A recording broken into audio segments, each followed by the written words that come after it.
Imagine a universe that does not yet exist. No stars, no time, no life, only an endless ocean, and her, Tiamat, the ancient goddess, mother of all gods, and the embodiment of chaos.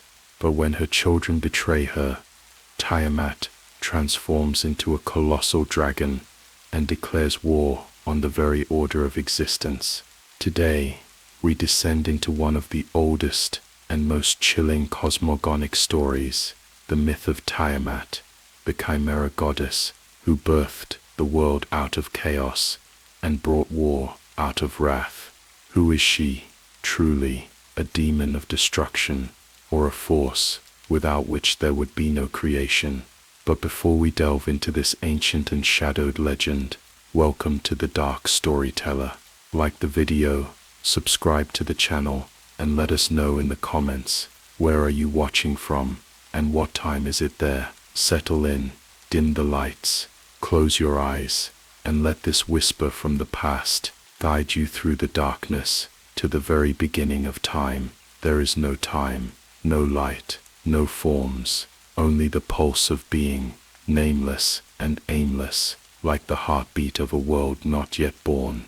At the very center of this cosmic silence, an ocean, endless, without depth, without surface, and within it, her, Tiamat, not a woman, not a beast, not a deity, as we understand it, but the primordial essence, the embodiment of the unknowable chaos. She could not be imagined before imagination existed. She could not be named before language arose. She is before all things, before words, before form, before death, and at the same time, she is everything. In Sumerian Akkadian tradition, this primordial state was known as Apsu and Tiamat, fresh water and salt water, masculine and feminine, father and mother of the gods. But these names are merely convenient symbols used to describe the infinite. Apsu, the stillness, the silence that absorbs all sound. Tiamat, the movement, vibration, emotion, instinct that has not yet become self-aware. Their union was not an act of love. It was inevitable. When chaos exists long enough, it begins to generate, and the first to be born of Apsu and Tiamat were the gods, Lamu, Anshar, Kishar, Anu. Their names are preserved on clay tablets, but their essence is long forgotten. They carried within them the principles of order, of thought, of boundary, of sound. They had no bodies, but they had will, and over time, this will began to make noise. The first gods became a source of instability in the silent ocean. They created ripples, movement. They birthed concepts, direction, line, center, to disturb the harmony of chaos, and in doing so, they awakened the opposite. Apsu, weary of unrest, sought to put an end to the clamor. In the ancient epic Enuma Elish, it is written, and Apsu decided to destroy his children. A secret council, a conspiracy, a poisonous silence before the storm that the gods found out. Ea, one of the youngest and most cunning, slew Apsu, and the body of the primordial ocean was scattered, becoming the space of a new era. Yet with this act came the birth of the first sin, patricide, and within Tiamat, something irreversible began. She was not a silent victim. She was a mother, watching her children tear themselves apart in lust for power. Her weeping became waves, her anger, a storm, her soul, a vortex. But instead of retreating, she gave birth again, from rage. And what emerged from her were no longer gods. They were monsters, demonic forces. Lama, Su, dragons, horned serpents, winged dogs, things that bore form, but no morality. They did not speak, they killed, and at the center of them, Kingu, her new chosen one, her general, her lover, her vengeance. She gave him the tablets of destiny, a symbol of authority over all creation, a token granting the right to create or destroy. Tiamat did not merely retaliate. She created an alternative world, where order was evil, and chaos, the only true form of truth. Archaeologists discovered fragments of this epic in the library of Ashurbanipal in Nineveh in the mid-19th century. The tablets, inscribed in Akkadian, survived the fall of empires, fires, war, and it was they who gave us what we now call the myth of creation. But is it truly a myth? In Sumerian thought, creation was not an act of mercy, it was war, a battle between mother and children, and for the world to appear, Tiamat had to be slain. That even her death was not ordinary. She became the universe. Her body is not merely symbolic metaphor. In Sumerian astronomy, the Milky Way was at times interpreted as her torn spine. From her eyes flowed the Euphrates and Tigris. From her breasts the heavens. From her tail, the underworld. The what we consider beautiful and majestic are in fact the remnants of horror, the scars of dismemberment. Marduk, Tiamat's grandson, the god of storm, becomes the central figure in the final act of this drama. He promises to destroy Tiamat, but only in exchange for absolute power over the other gods, and they agree to conquer chaos. They are willing to give up everything. In the moment of battle, Marduk emerges with a net, the wind and a spear, crafting a cosmic trap for the mother of all living things. Tiamat takes the form of a serpentine dragon, with poisonous breath and eyes that reflect infinity. But this is not merely a physical conflict, it is a conceptual war, a clash between cyclical and linear time, between repetition and forward motion, between the infinite ocean and directed creation. When Marduk slices her in half, he creates the world, but creation through killing, can it truly be called creation? In the depths of the consciousness of the peoples who lived along the banks of the Euphrates, this myth was not merely an explanation of origins, it was a warning about the cost of progress, about the sacrifices that always lie behind the light, about how every order is an echo of someone's defeat. Tiamat did not vanish, she remained in the water, in the blood, in the dreams. Her whisper is still heard by those who gaze at the stars and understand before them there was something else, something deeper, perhaps even more real. And when modern science speaks of dark matter, of vacuum, teeming with the energy of creation, we involuntarily return to that primordial image, an ocean without limits, a feminine force that both births and destroys. Every symbol, every power, every archetype bears the echo of her presence. From Isis to Kali, from the mother of Veles to the cosmic egg in Chinese myth, all carry traces of the one who was turned into a monster to justify her death. But not every death is an end. Sometimes it is only the beginning of a new cycle, where the body is torn, but the spirit, indestructible, spilled between the stars, the waters, the memories of a time that has not yet come. In the dark corners of human memory, there exists a story etched, not in parchment or ink, but in clay and fire. Tablets that have survived the collapse of cities and the erasure of empires whisper a tale so ancient, so vast, that its echoes shape the very myths we live by. This is the Enuma Elish, the Babylonian creation epic, and from it arises not only the myth of Tiamat, but the architecture of the cosmos itself. Its words are not mere poetry, they are code, ritualized, mathematical, divine, carved into 7 tablets. The structure itself mirrors the 7 days of creation, later found in other holy texts. But unlike those later stories born in the light, Enuma Elish is forged in shadows. It does not begin with order. It begins with noise, war, betrayal, and blood. And from this storm, a god rises, not born of compassion or justice, but of conquest, Marduk. To understand Babylonian cosmogony is to stare into the furnace of power, how it is taken, sanctified, and sealed in eternity.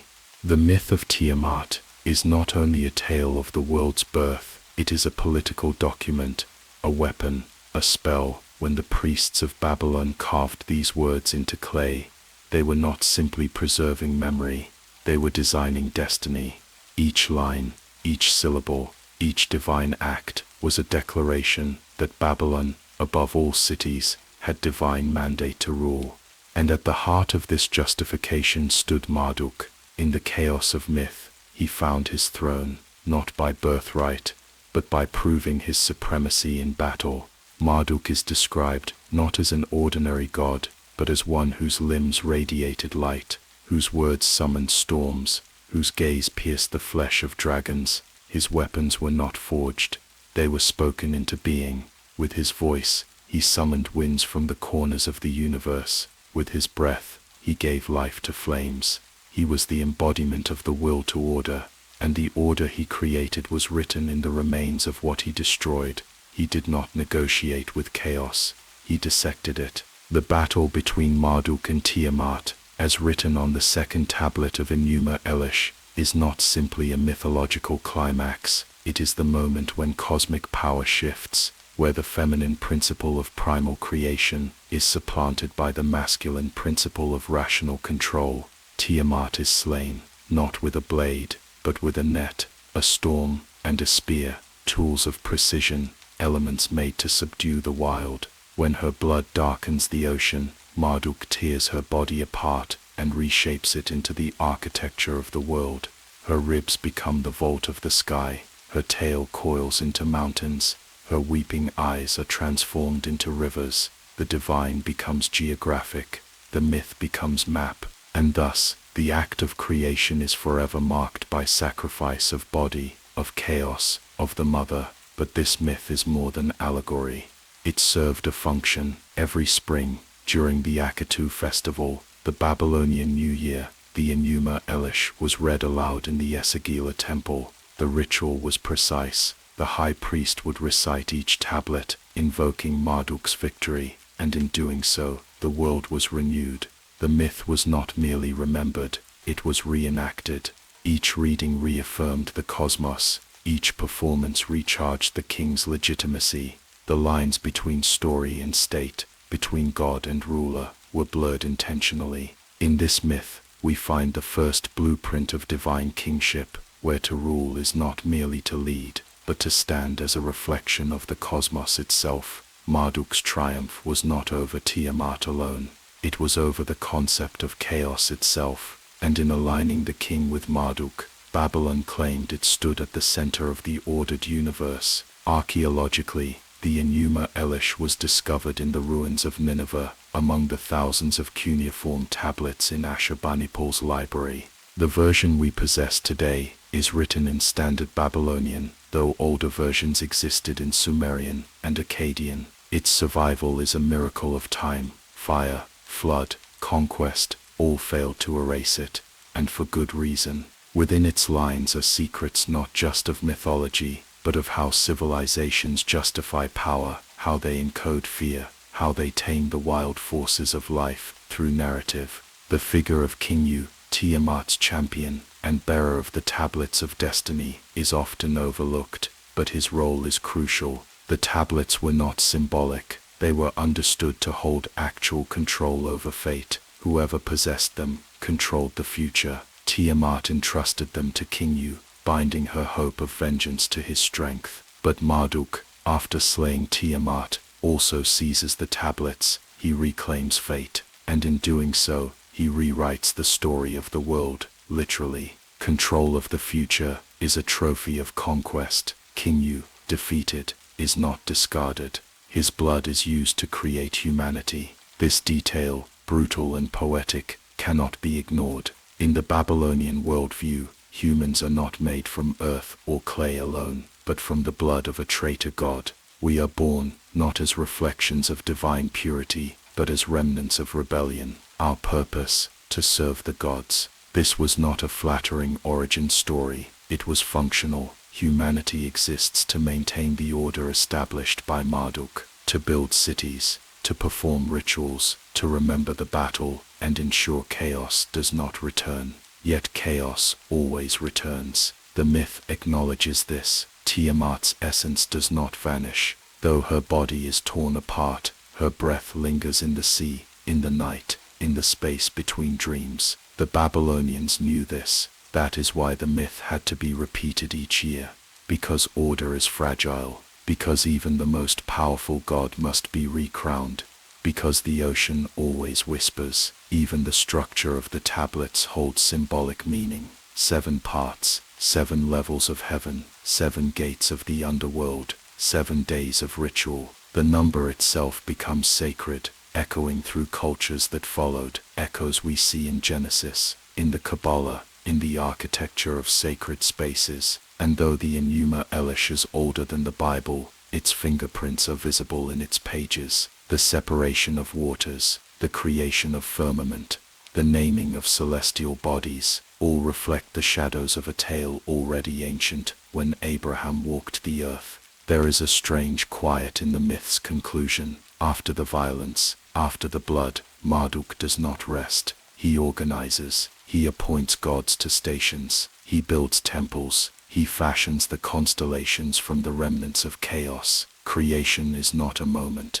it is an ongoing act of classification, a cosmic bureaucracy, every god given a title, every realm assigned. The wildness is not eliminated, it is managed, bound, labeled. But what lies beneath this binding still stirs. The myth may crown Marduk, but it cannot erase the wound. Tiamat's presence is not one of speech, it is of silence, a silence so deep, so old, that even the gods avoid it. And in that silence, the foundations of creation tremble. The Enuma Elish does not end with triumph, it ends with a world held together by conquest, by names etched into clay, by rituals performed at the right hour, under the right stars. A world that knows what it had to kill in order to exist, and knows that what was killed is never truly gone. The ocean is still there, beneath the sky, beneath the stone. The chaos that birthed gods swallowed kings, and still murmurs in the cracks of civilization.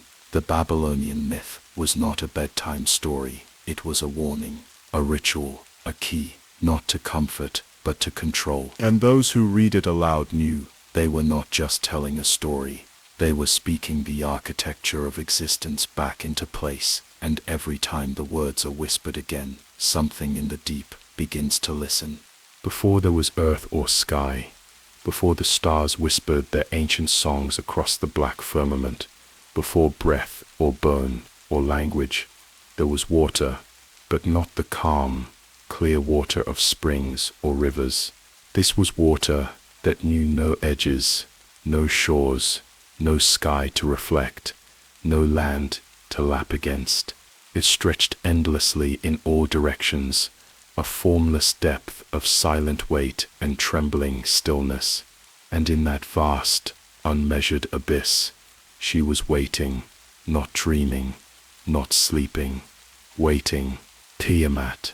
She was not born, she was a being before time, outside of fate. The Babylonians called her the saltwater ocean, but that is only the simplest veil for what she truly was, a sentient abyss, the first vibration in the cosmic dark. She was the deep from which all things emerge, the churning womb of stars and monsters alike. She is called the mother of all, and like all true mothers, her nature is not comfort, but power, not tenderness, but origin, not mercy, but mystery. In the Enuma Elish, she is described as mingling with Apsu, the sweet, fresh water. Theirs is the first union, the first tension between stillness and movement, between known and unknown. Apsu brings clarity, direction. Tiamat brings depth, intuition, the unfathomable. It is from their mingling that the younger gods emerge, disrupting the balance, giving birth to complexity, to conflict, to noise. But it is Tiamat who remains the constant, massive, unmoved, unyielding. While others conspire, rise, fall, she persists, watching in silence. And when her silence is broken, the world itself changes shape. Modern scholars interpret Tiamat as a symbol of primordial chaos, the untamed, unstructured matrix from which all form is born. In ancient Mesopotamian cosmology, this chaos is not evil, it is sacred. It is the potential before manifestation. It is the raw material of creation.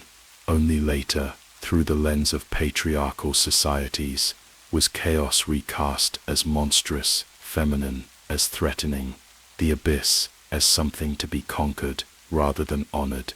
But the older stories do not shy away from her power, they tremble before it. The word Tiamat may derive from the Sumerian Tiam, meaning life, and Ama, meaning mother, life mother. But in Akkadian, it takes on darker shades. Tamtu, meaning sea. Sea and mother, chaos and origin, salt and blood. In the ancient mind, there was no contradiction. The sea was both cradle and grave. It gave, and it drowned. It concealed things too large to name, and too ancient to forget. Tiamat was not just the sea. She was what the sea reminded them of. Depth without end, motion without direction, emotion without boundary. She is often depicted as a dragon, a coiling, writhing, many-headed serpent with claws, wings, and fire. But this image is not consistent in early texts. It is an evolution, a gradual demonization of the feminine void.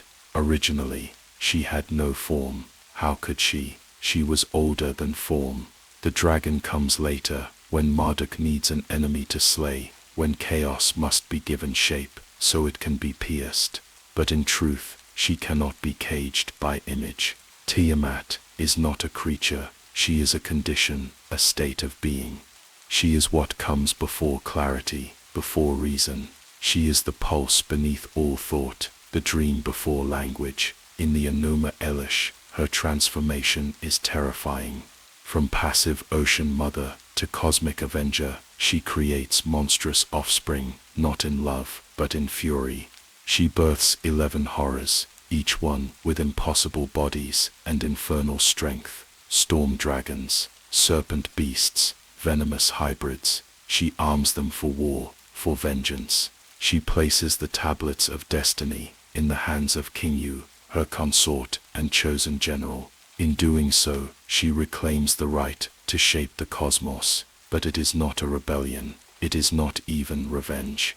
It is rebalancing. When Tiamat prepares for war, she is not merely acting out of wrath. She is fulfilling her role as the sacred force that corrects imbalances. The gods have grown arrogant. Apsu has been murdered. The silence of the beginning has been shattered by divine ambition. So Tiamat rises, not as a villain, but as equilibrium itself, that which swallows, that which consumes, that which returns all things to source. But Babylon could not accept such power to build an empire. The Chaos Mother must be slain, and so Marduk is chosen. He approaches her, not with reverence, but with strategy. He brings the net, the storm, the blade, and when she opens her mouth to swallow him, he drives the wind inside her until she is stretched and still. Then he cuts her in two. One half becomes the heavens, the other, the earth. With her eyes, he creates the rivers. With her spine, he fashions the Milky Way. From her silence, he makes sound. From her stillness, time. Her body becomes the world, her death, its foundation. But can you truly kill what was never born?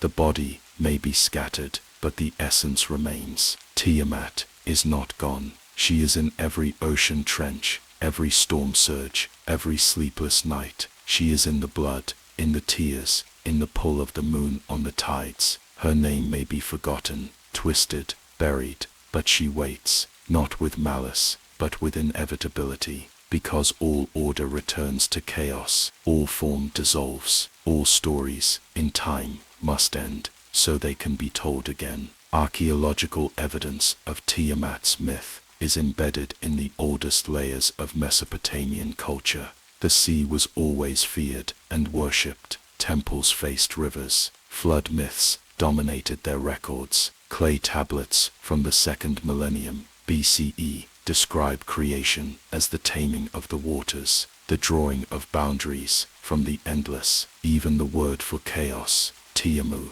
was synonymous with sea. And across the Near East, Similar mother sea deities appear: the Ugaritic Yam, the Egyptian Nun, the Hebrew Tiam. All of them echo her, reflect her, reinterpret her. Tiamat's story bleeds into their myths, staining their gods with the same salt. In later mythologies, chaos is cast as evil. The serpent becomes Satan, the deep becomes danger. But in the beginning, chaos was holy. It was not something to be feared, but something to be entered. Mystics knew this. That is why initiatory rites often began with water, immersion, drowning, baptism. To pass through chaos was to return to the womb, to dissolve identity, to strip away all falsehood and re-emerge reborn. And though they did not speak her name, it was always Tiamat who watched in dreams. She comes as a flood, in visions, as the dark sea beyond the stars, in the spaces between breath, when the mind slips from logic into raw presence.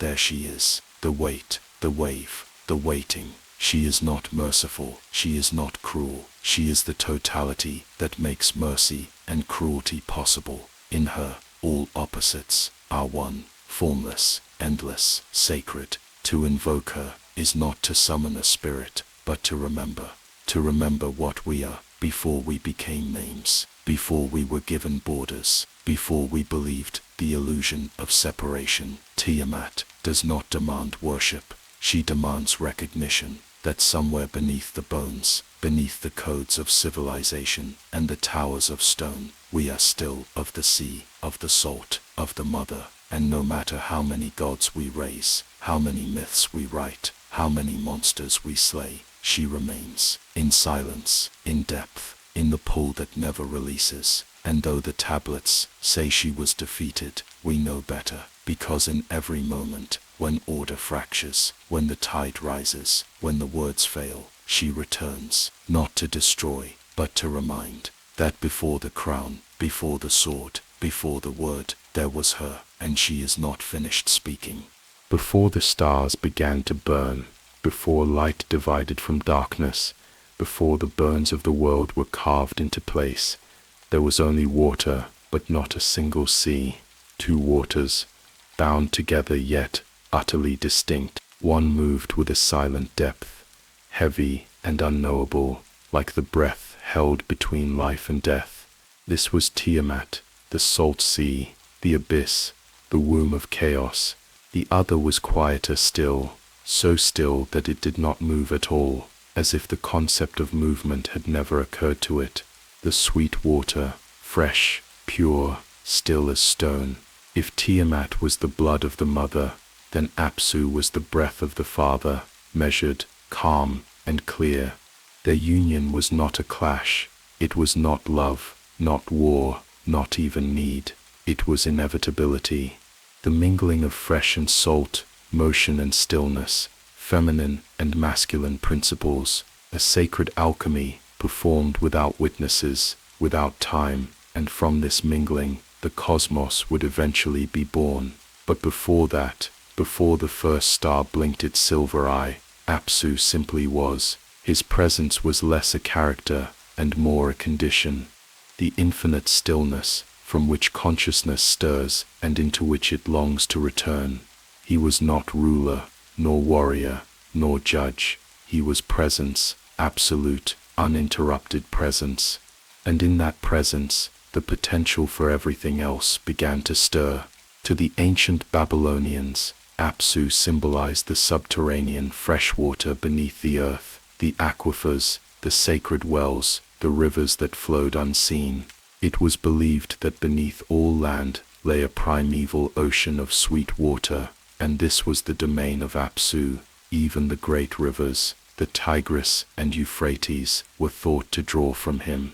In temple rituals, sacred water was often called Apsu water, and kept in basins known as Apsu, located at the entrance of ziggurats, echoing his role as threshold between purity and creation. Yet Apsu was not worshipped like the younger gods. His mystery was older than temples, too ancient to be praised, too silent to be understood. When the first gods came into being, Lamu and Lamu, then Anshar and Kishar, and eventually Anu, Ea, and the rest, they did not emerge from dust or fire. They were the children of this sacred water union. Apsu and Tiamat birthed them without effort, without hesitation. But their children were not still. They moved, they questioned, they vibrated with thoughts, dreams, plans. The young gods disturbed the equilibrium. They created rhythms, patterns, whispers that echoed across the timeless silence. And slowly, Apsu began to recoil. The purity of stillness he had once embodied was being fractured by motion. In the Enuma Elish, it is written that Apsu, disturbed by the clamor of his children, sought to destroy them. This moment is critical. The primal father, guardian of calm, chooses annihilation over adaptation. He confides in his vizier Mummu, a personification of fog or confusion, and together they plan the death of the younger gods. But secrets do not remain buried. Ea, also known as Enki, the god of wisdom, learns of the plan and acts first. He casts a spell of sleep upon Apsu and kills him. It is the first divine murder, the first break. The stillness is shattered, not by noise, but by betrayal. But this death is not the end of Apsu. His body is transformed into the foundation of Ea's own realm. From the corpse of the cosmic father, Ea builds his temple. Ea, Apsu, house of Apsu, the god of wisdom dwells upon the remains of his grandfather. Knowledge rests upon silence, creation upon destruction. From the body of the slain freshwater deity, all ordered realms begin to emerge. This motif, the use of primordial death to create sacred structure, will echo again in Tiamat's demise. First the father, then the mother. The birth of the cosmos requires the sacrifice of those who came before. But if Apsu dies, where does his spirit go? The Babylonians never say. His body is used, his name becomes a place, but his essence, the perfect stillness that once was, remains. It does not rage, it does not haunt, it waits, because what is silence, if not always waiting? In the most ancient temples of Babylon and Eridu, before the chants begin, there is a pause. Before the incense burns, the air holds its breath. This is Apsu. He is not gone. He is in every silence that precedes ritual, every hush before revelation, every pool of untouched water that reflects the stars without distortion. He is not worshipped because he is not other. He is the threshold. His name, Apsu, would also evolve in later mythologies. The idea of a cosmic subterranean ocean survives in many traditions. In Hebrew scripture,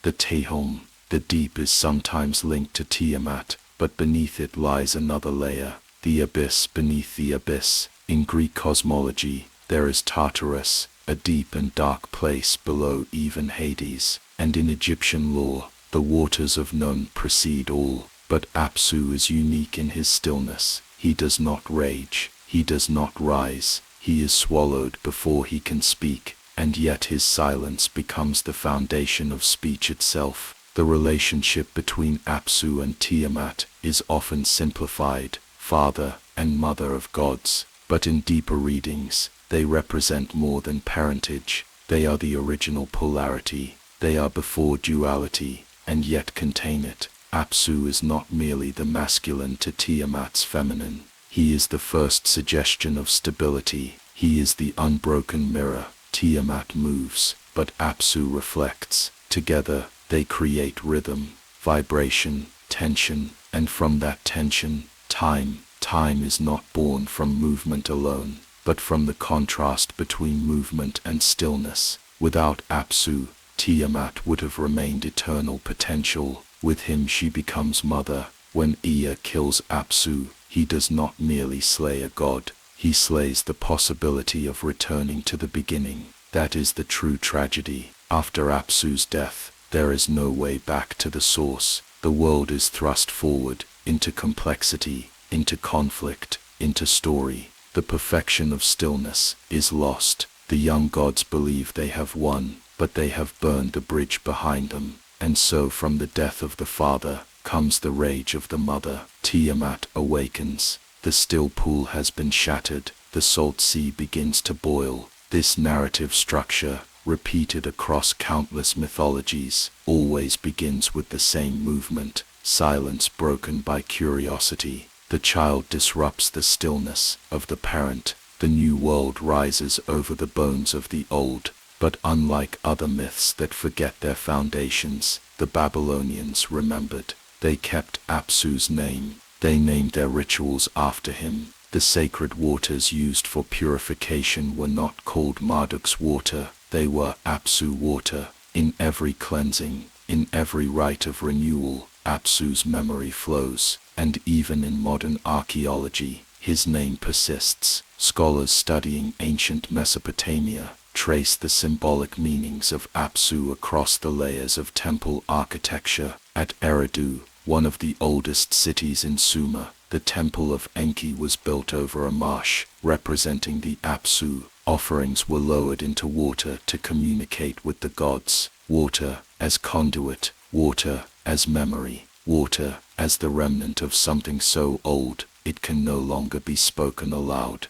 There is a reason why the stillest waters are the deepest, and a reason why, when we look into them, we see not our reflection, but something older staring back. That is Apsu, the first mirror, the first silence, the pulse that does not beat, the breath that is never exhaled. He cannot return, because he never will. We have only forgotten how to listen, and so, though the gods rise, though cities fall, though the stories move forward, beneath it all, Apsu remains, not watching, not judging, simply being, a silence so vast it wraps around time itself, and those who dare descend into the ritual depths, who close their eyes and plunge into the forgotten waters of the self, may still find him waiting there, unchanged, unshaken, undying, because the beginning never ends. When silence is all there is, even a whisper can shatter the world. In the beginning, before breath and before bone, there was only stillness.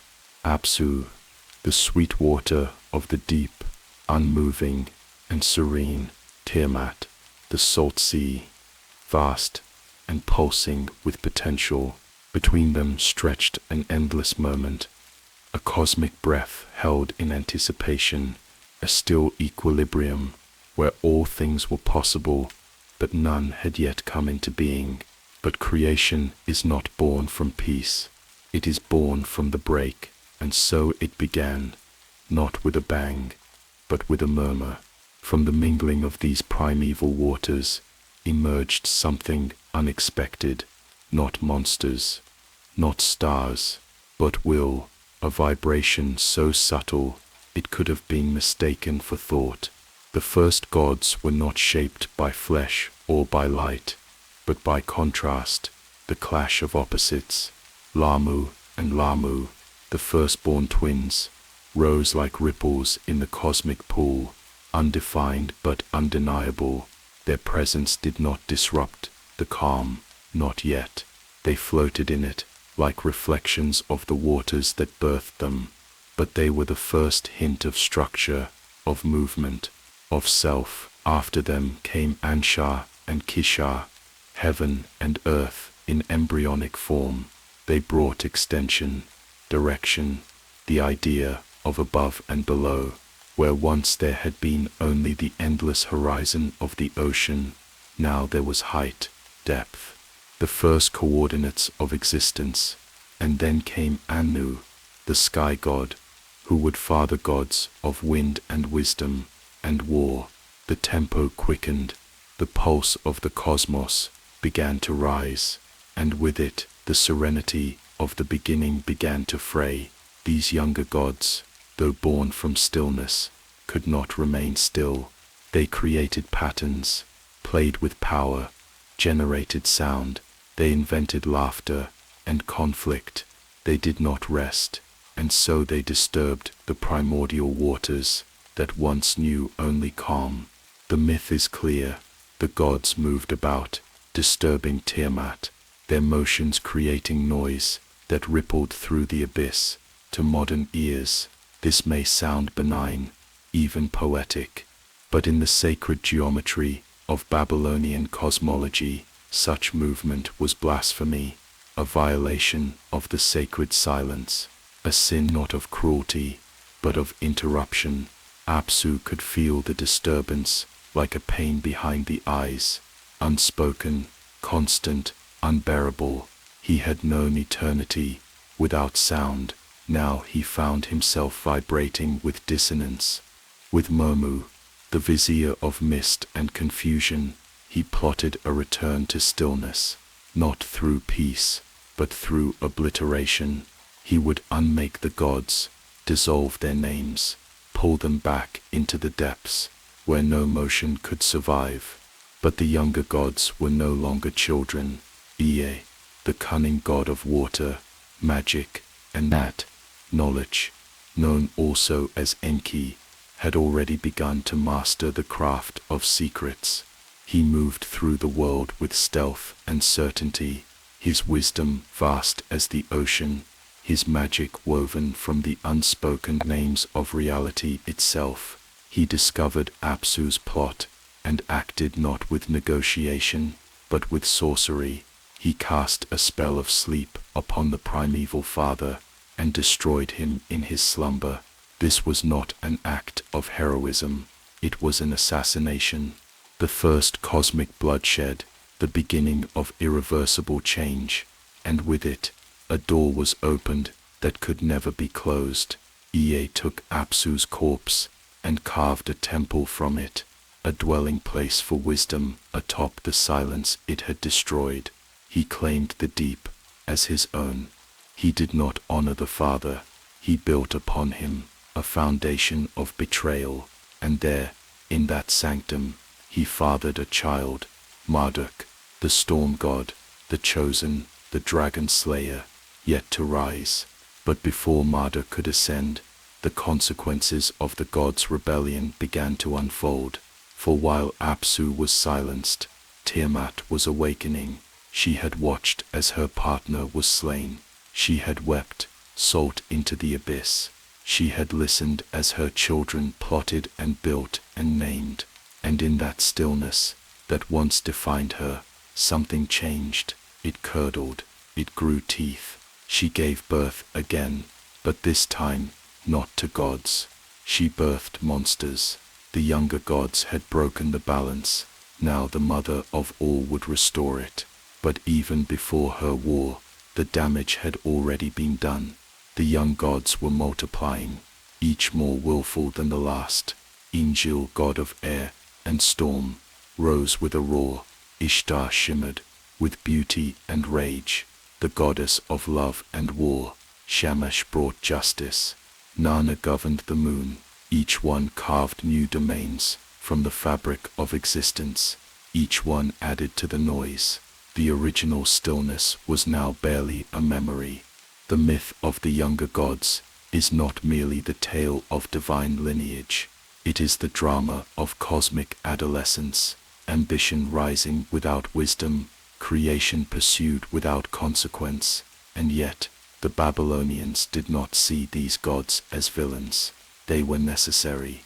Their disturbance made the world possible, but the myth warns, every act of creation is an act of violence. Every new name is a cut in the skin of the infinite, and the gods themselves bear the scars. Historically, these gods reflect the expansion of Babylonian theology. Each new deity emerged alongside the rise of cities, the formation of priesthoods, the need to explain rain, crops, stars, love, death. Enki, as the god of wisdom, became central because the Sumerians revered knowledge, not as curiosity, but as power. His city, Eridu, is one of the oldest in Mesopotamia, and his temple, the Iebzu, was literally built over water, a physical representation of the mythic claim that wisdom rises from the deep. Enki was a sorcerer, an alchemist, a mediator between order and chaos, but he was also a thief. He stole the May, the decrees of civilization, from the goddess Inanna. He tricked fate itself, He killed the father of gods. His wisdom came with blood, and the others were no less complex. Injil, once the supreme deity of Sumer, was both bringer of harvests and floods. Ishtar seduced and destroyed. Even Marduk, the hero of the Injuma Elish, would rise only by demanding the submission of all other gods. None of them were pure, none of them were safe. The pantheon was not built on harmony, it was built on hierarchy, forged in the fires of disruption. The younger gods were celebrated in rituals, worshipped in temples, written into law, but behind their myths lurked unease, because they were not born from peace. They were born from the ruin of the old, the death of Apsu, the betrayal of stillness, and the vengeance of Tiamat, yet to come. In this cosmic family drama, there are no innocents, only forces, principles, archetypes. The young gods are not heroes, they are accelerants. They push the world forward, but they also fracture it, and the myth serves as a mirror, because what is humanity, if not the echo of those same disturbances? We too are born from silence, and we too cannot stop moving. We invent, we build, we name, and in doing so, we forget the calm that preceded us. We think we are free, but we are only repeating the pattern, the pulse, the disturbance. Yet even in this mythic storm, something whispers that perhaps the gods knew this would happen, that stillness must be broken to be remembered, that silence must be slain, so that the story can be told. Apsu's death is not an end, it is an opening, a gateway through which sound, time, and being pour forth. And so, the younger gods, noisy, brilliant, volatile, are not mistakes. They are the next breath, the second note in the symphony of existence, and as their song grows louder, something in the deep begins to stir again. Long before the throne of Babylon was carved from stone, before the ziggurats touched the sky, before the laws of kings were etched into clay, there was only stillness. In that sacred stillness, Apsu slept, not as men sleep, not as gods dream, but as eternity waits. He was the freshwater ocean beneath the world, an infinite reservoir of unbroken calm. There was no time there, no breath, no desire, only the sacred hush of undivided being. It was from this undisturbed deep that the cosmos began, not with fire, not with light, but with a ripple, a whisper in the silence, a question posed in the dark. And that question was the first gods. They did not mean to offend. Their birth was not rebellion. It was movement, curiosity, the flicker of differentiation from the unified void.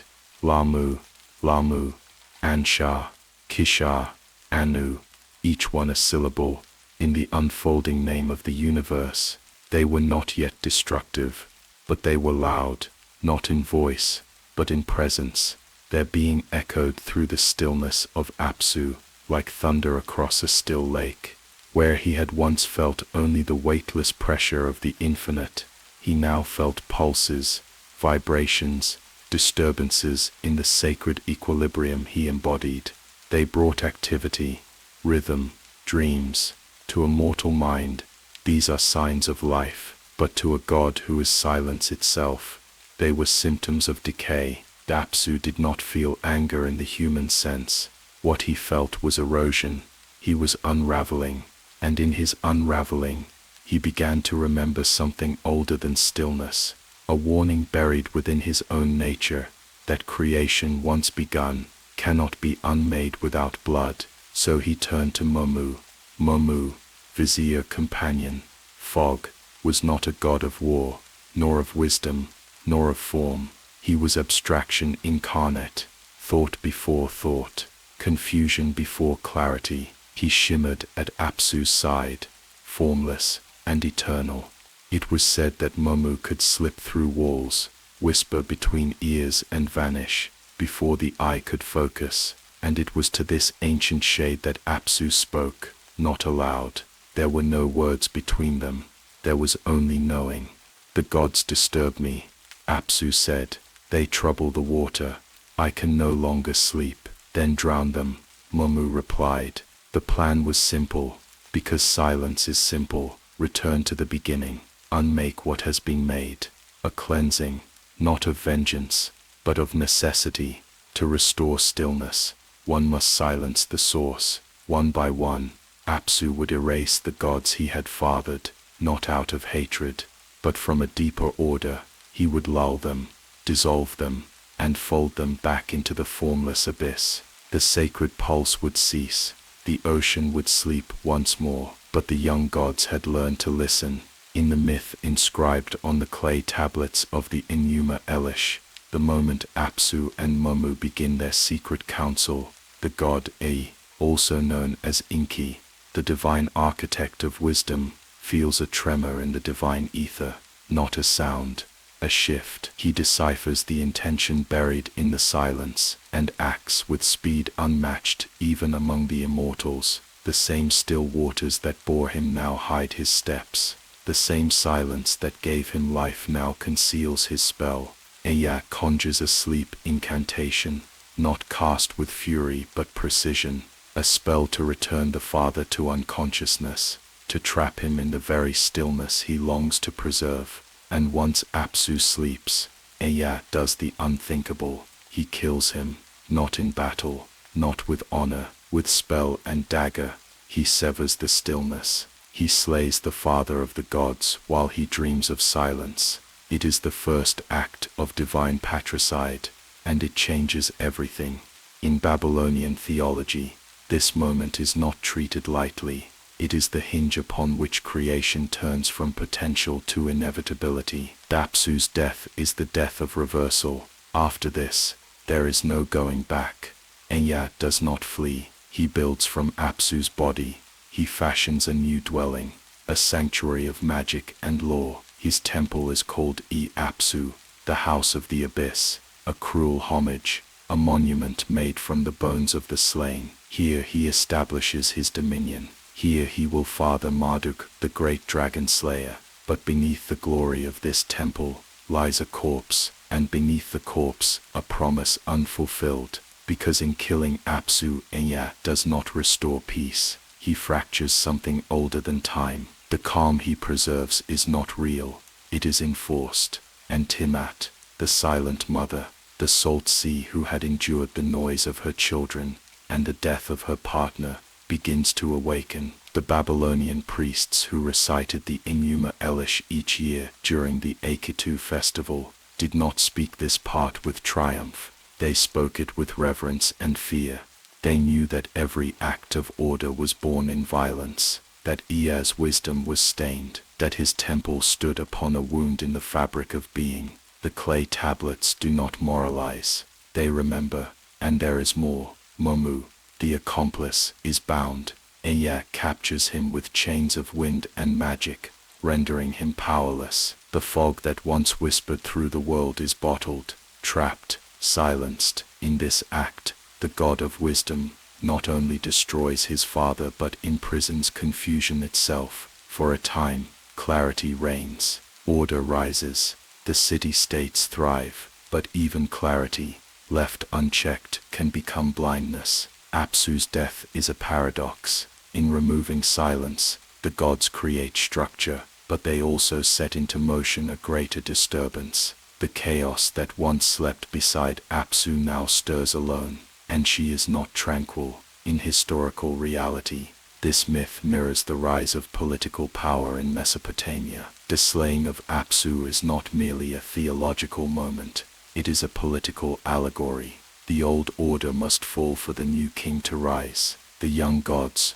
noisy and restless, represent a new generation of city-states, dynasties, and priest-kings. Ea, the cunning architect, is the prototype of the sage ruler, the slayer of the old world, the founder of law. But every law rests on an unspoken foundation, the silence it buried. Apsu is not remembered with temples. He is not called in prayer, but every sacred basin of water in a temple is named for him. Every ritual purification, every anointing, Every baptism echoes his name. When priests dipped their fingers into sacred water, they were touching the memory of the stillness he embodied. He was not forgotten, he was absorbed. But there are those who say Apsu never truly died, that beneath the city, beneath the temple, beneath even the underworld, there lies a deeper realm, a realm of absolute quiet, a place where no god rules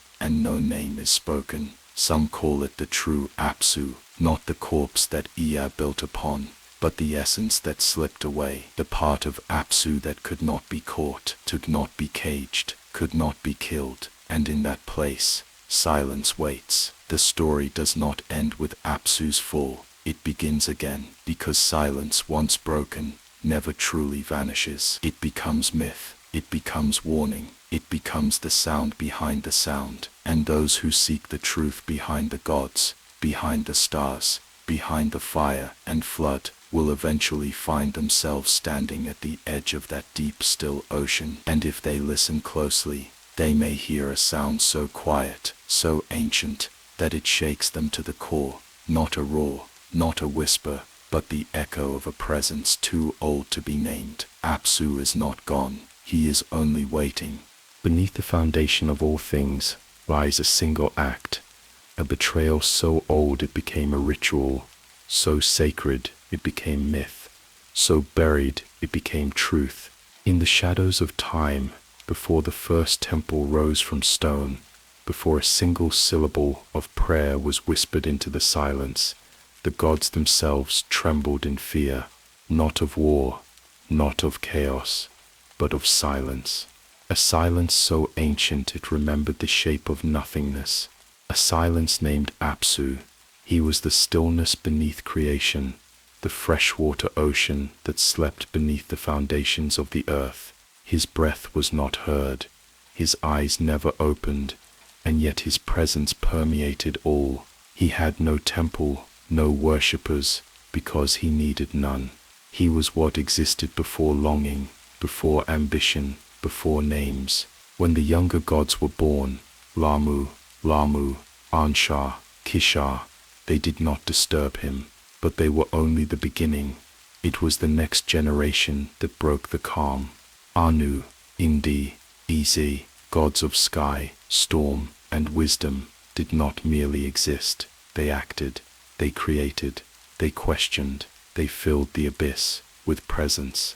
Their laughter became thunder, their thoughts became patterns, and their movement shook the waters. Apsu felt their rhythms like fractures in his being. To the eyes of mortals, it would have been celebration, life bursting forth, possibility blooming. But to Apsu, it was a contagion. He who had once embodied the sacred stillness, now knew irritation. He who had once contained infinite calm, now trembled with unrest. And so he did what only an eternal being can do.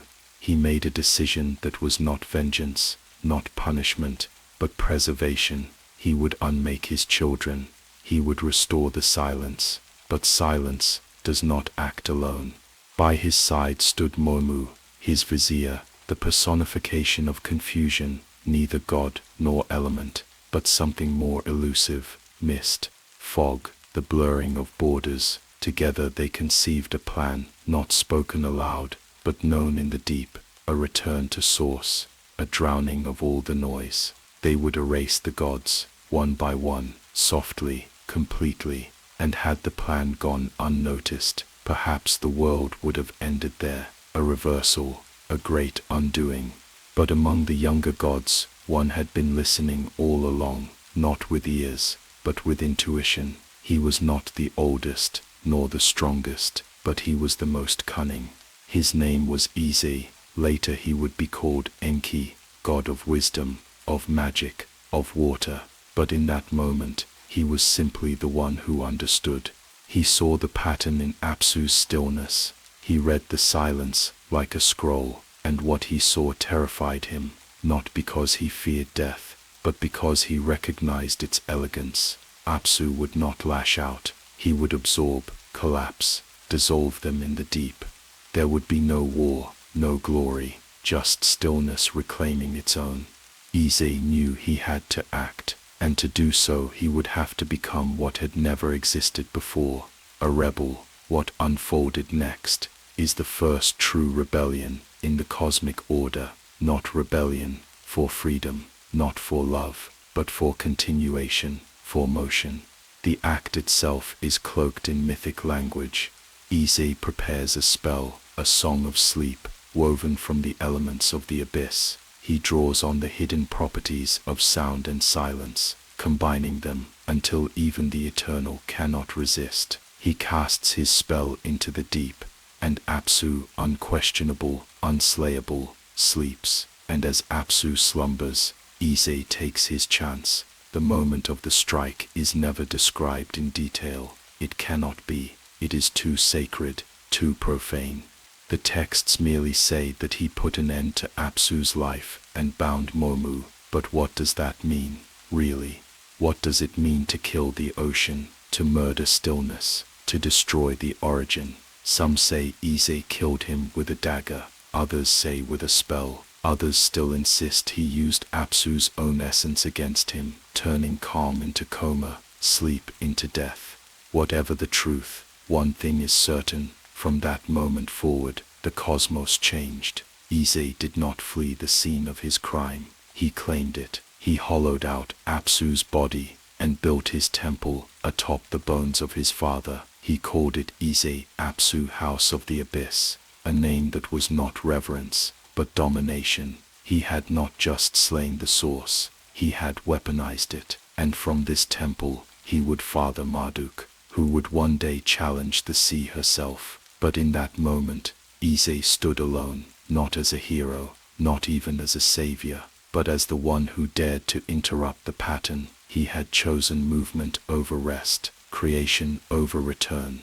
The act echoes through every later myth of divine rebellion: Prometheus stealing fire, Lucifer defying the throne, Loki reshaping fate. But Ise was the first, the original defier, and yet the myth does not celebrate him. The Babylonian priests, who recited these verses each spring, did not cheer when Apsu fell. They did not cast Ise as righteous. They whispered his name with awe and dread, because in his victory, something precious was lost: the possibility of stillness, the memory of peace. What he saved was life. What he killed was eternity. Historically, this moment mirrors a larger pattern in Mesopotamian thought: the transition from primordial chaos and order into hierarchical structure and power. The younger gods are not merely characters, they are metaphors for civilization. Ise, especially, represents the rise of human ingenuity, magic, writing, irrigation, strategy. His murder of Apsu is the death of innocence, the death of formless perfection. The world that comes after is more vibrant, but also more fragile. And Tiamat, she does not cry out, she does not strike at once, she waits. Deep in the salt sea, she stirs, she watches as her children dance over the grave of her consort. She listens as they build temples and names, and she dreams of the day she will rise. There are scholars who argue that Ise's murder of Apsu reflects not only divine myth, but political history, the overthrow of old priesthoods by new cities, of matriarchal fluidity by patriarchal structure, of intuitive mysticism by intellectual control. Enki, after all, is the god of measurement, of classification, of boundaries. He draws lines through the ocean. He contains the uncontainable, but even he knows what he has done. That is why his temple is not made of stone alone. It is a spell in itself, a trap for the forces he has unleashed, a shield against the vengeance he knows is coming. Because when you slay stillness, you awaken storm. When you kill the father, you summon the mother, and she does not come with silence. In the years that follow, Ise will teach humanity how to survive. He will warn Utnapishtim of the flood. He will gift magic to priests. He will become a god of protection, of healing, of cleverness. But no act of wisdom will erase the memory of his first crime. And deep beneath the sacred waters, the name of Apsu still lingers. It is not chanted, It is not praised, but it is present in every pool of ritual water, in every basin, in every temple. The priests may not speak it aloud, but their hands tremble as they reach into the depths. They remember somewhere, so do we, because the rebellion of Ise was not just the beginning of the gods, it was the beginning of history, and history is the story of motion, of disturbance, of loss. The gods who came after would inherit a world made possible by death, and none would be able to return to the before. But still, there are places, cracks in the fabric, silences between prayers, where Apsu waits, not in anger, not in pain, but in perfect, patient stillness, and those who listen deeply enough may yet hear it. A sound without sound, a voice without breath, the memory of a silence too sacred to survive. There are moments in cosmic history when silence breaks, not with sound, but with grief. Not the grief of mortals, not tears shed upon stone, or screams cast into the wind, but a grief so vast, so old, that it swells like a tide beneath all things. It does not cry out, it gathers, it folds in on itself. It becomes pressure, and pressure, when betrayed, becomes fury. When Apsu was slain, the waters did not boil, the skies did not darken, the stars did not weep, but somewhere in the endless, unmapped deep of the salt sea, Tiamat stirred, slowly, as if remembering the shape of her own body, for though she had not moved in ages, she had never truly slept, she had only waited. She felt it the moment it happened, not with eyes, for she had no need of them, but with the vast sentience of the abyss. The fresh waters that once flowed against her ceased. The pulse of Apsu, steady and unchanging, vanished, not faded, vanished, like a breath stolen mid-inhale. His presence was not lessened, it was severed. She felt the rupture, like a star dying behind her eyelids. And for the first time since the beginning, Tiamat knew loss. The salt sea does not weep, as rivers do. It does not flood in mourning. It absorbs. It carries sorrow in silence, folding it into its waves, until it becomes indistinguishable from the current. And so Tiamat did not cry. She withdrew. She coiled deeper into the folds of the abyss, wrapping herself around the wound in creation that now pulsed where Apsu had been. And there, in the sacred hush between life and wrath, she grieved. It is written that she did nothing at first, that she endured, that she allowed the younger gods to build their world atop his corpse. She watched as they erected temples, gave themselves titles, uttered chants that called upon wisdom, but not memory. They forgot the cost, they forgot the root, they forgot her. And in that forgetting, something ancient within her began to mutate. Grief is not a passive thing. When left unspoken, it congeals, it sharpens, it finds teeth. Tiamat, who had once been the womb of all things, began to feel her shape shift. She who had once been oceanic calm, became a current without center. Her body, limitless and vast, became a prison for pain. The same waters that birthed gods now stirred with something unspoken. Her grief was no longer sorrow. It was awareness. She had been betrayed. There are few ancient texts that describe her transformation in detail. The Enuma Elish speaks in symbols. She took counsel with herself, became fierce, fashioned monsters. But what does that mean? What does it look like when the oldest force in existence turns inward and gives birth to vengeance? First came the monsters. They were not children in the way the younger gods were. They were not extensions of her will. They were her wrath, given shape. Each one bore a piece of her pain, horns sharpened from betrayal, scales forged from silence, eyes that had never blinked, because they were born from sleepless mourning. The 11 creatures she birthed, viper, dragon, sphinx, great lion, mad dog, Scorpion Man, Storm Demon, Fish Man, Bull Man, and more, were not simply beasts. They were echoes of her rage, crafted in the image of her own chaos. And then came King Yu.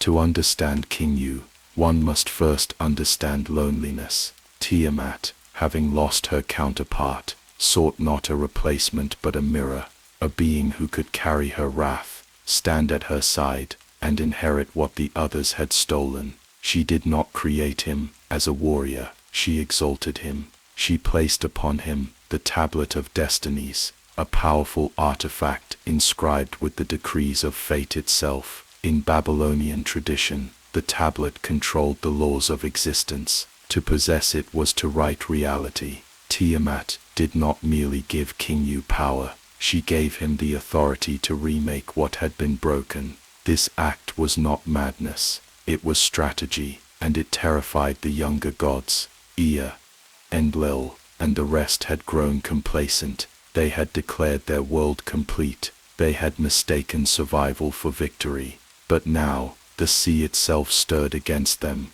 not as formless chaos, but as a queen crowned in fury. Tiamat, the mother of gods, had become the general of monsters, and she was coming.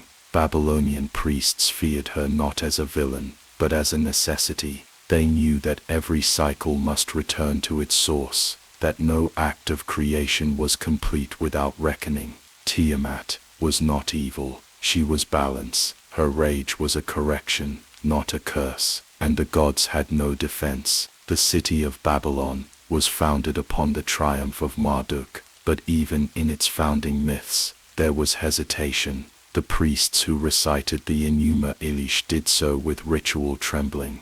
They knew that Tiamat's war was not mere history, it was prophecy, a warning that no matter how high the gods built their towers, the sea would always remember. In esoteric circles, Tiamat has been interpreted not just as a sea goddess, but as the embodiment of the unconscious, the chthonic feminine, the abyss from which all thought arises and into which all certainty falls. Carl Jung himself noted that the dragon often represents the shadow, and in Tiamat we find the mother shadow, nurturer turned devourer, abyss turned mirror. Her grief is not personal, it is archetypal. She is the mourning of the cosmos itself, and King Yu, her chosen, did not seek power, he bore it as burden. His rise was not conquest, but coronation by sorrow.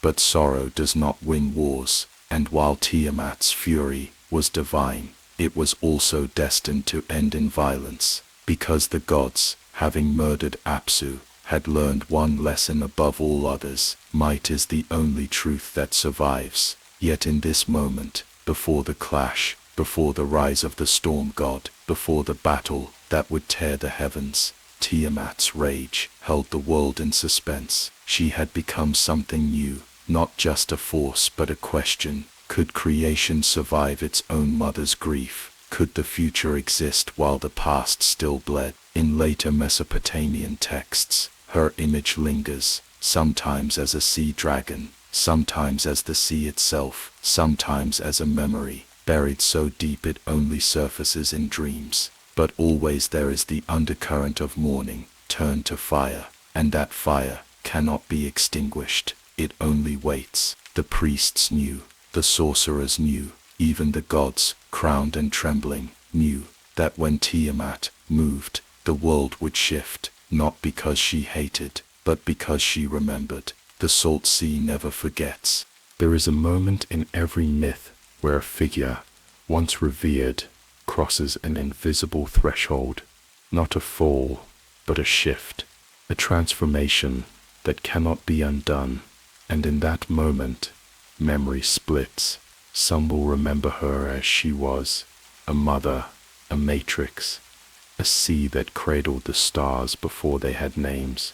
Others will see only what she becomes, a monster, a beast, a terror in the form of the infinite. But neither is wrong, because Tiamat is both.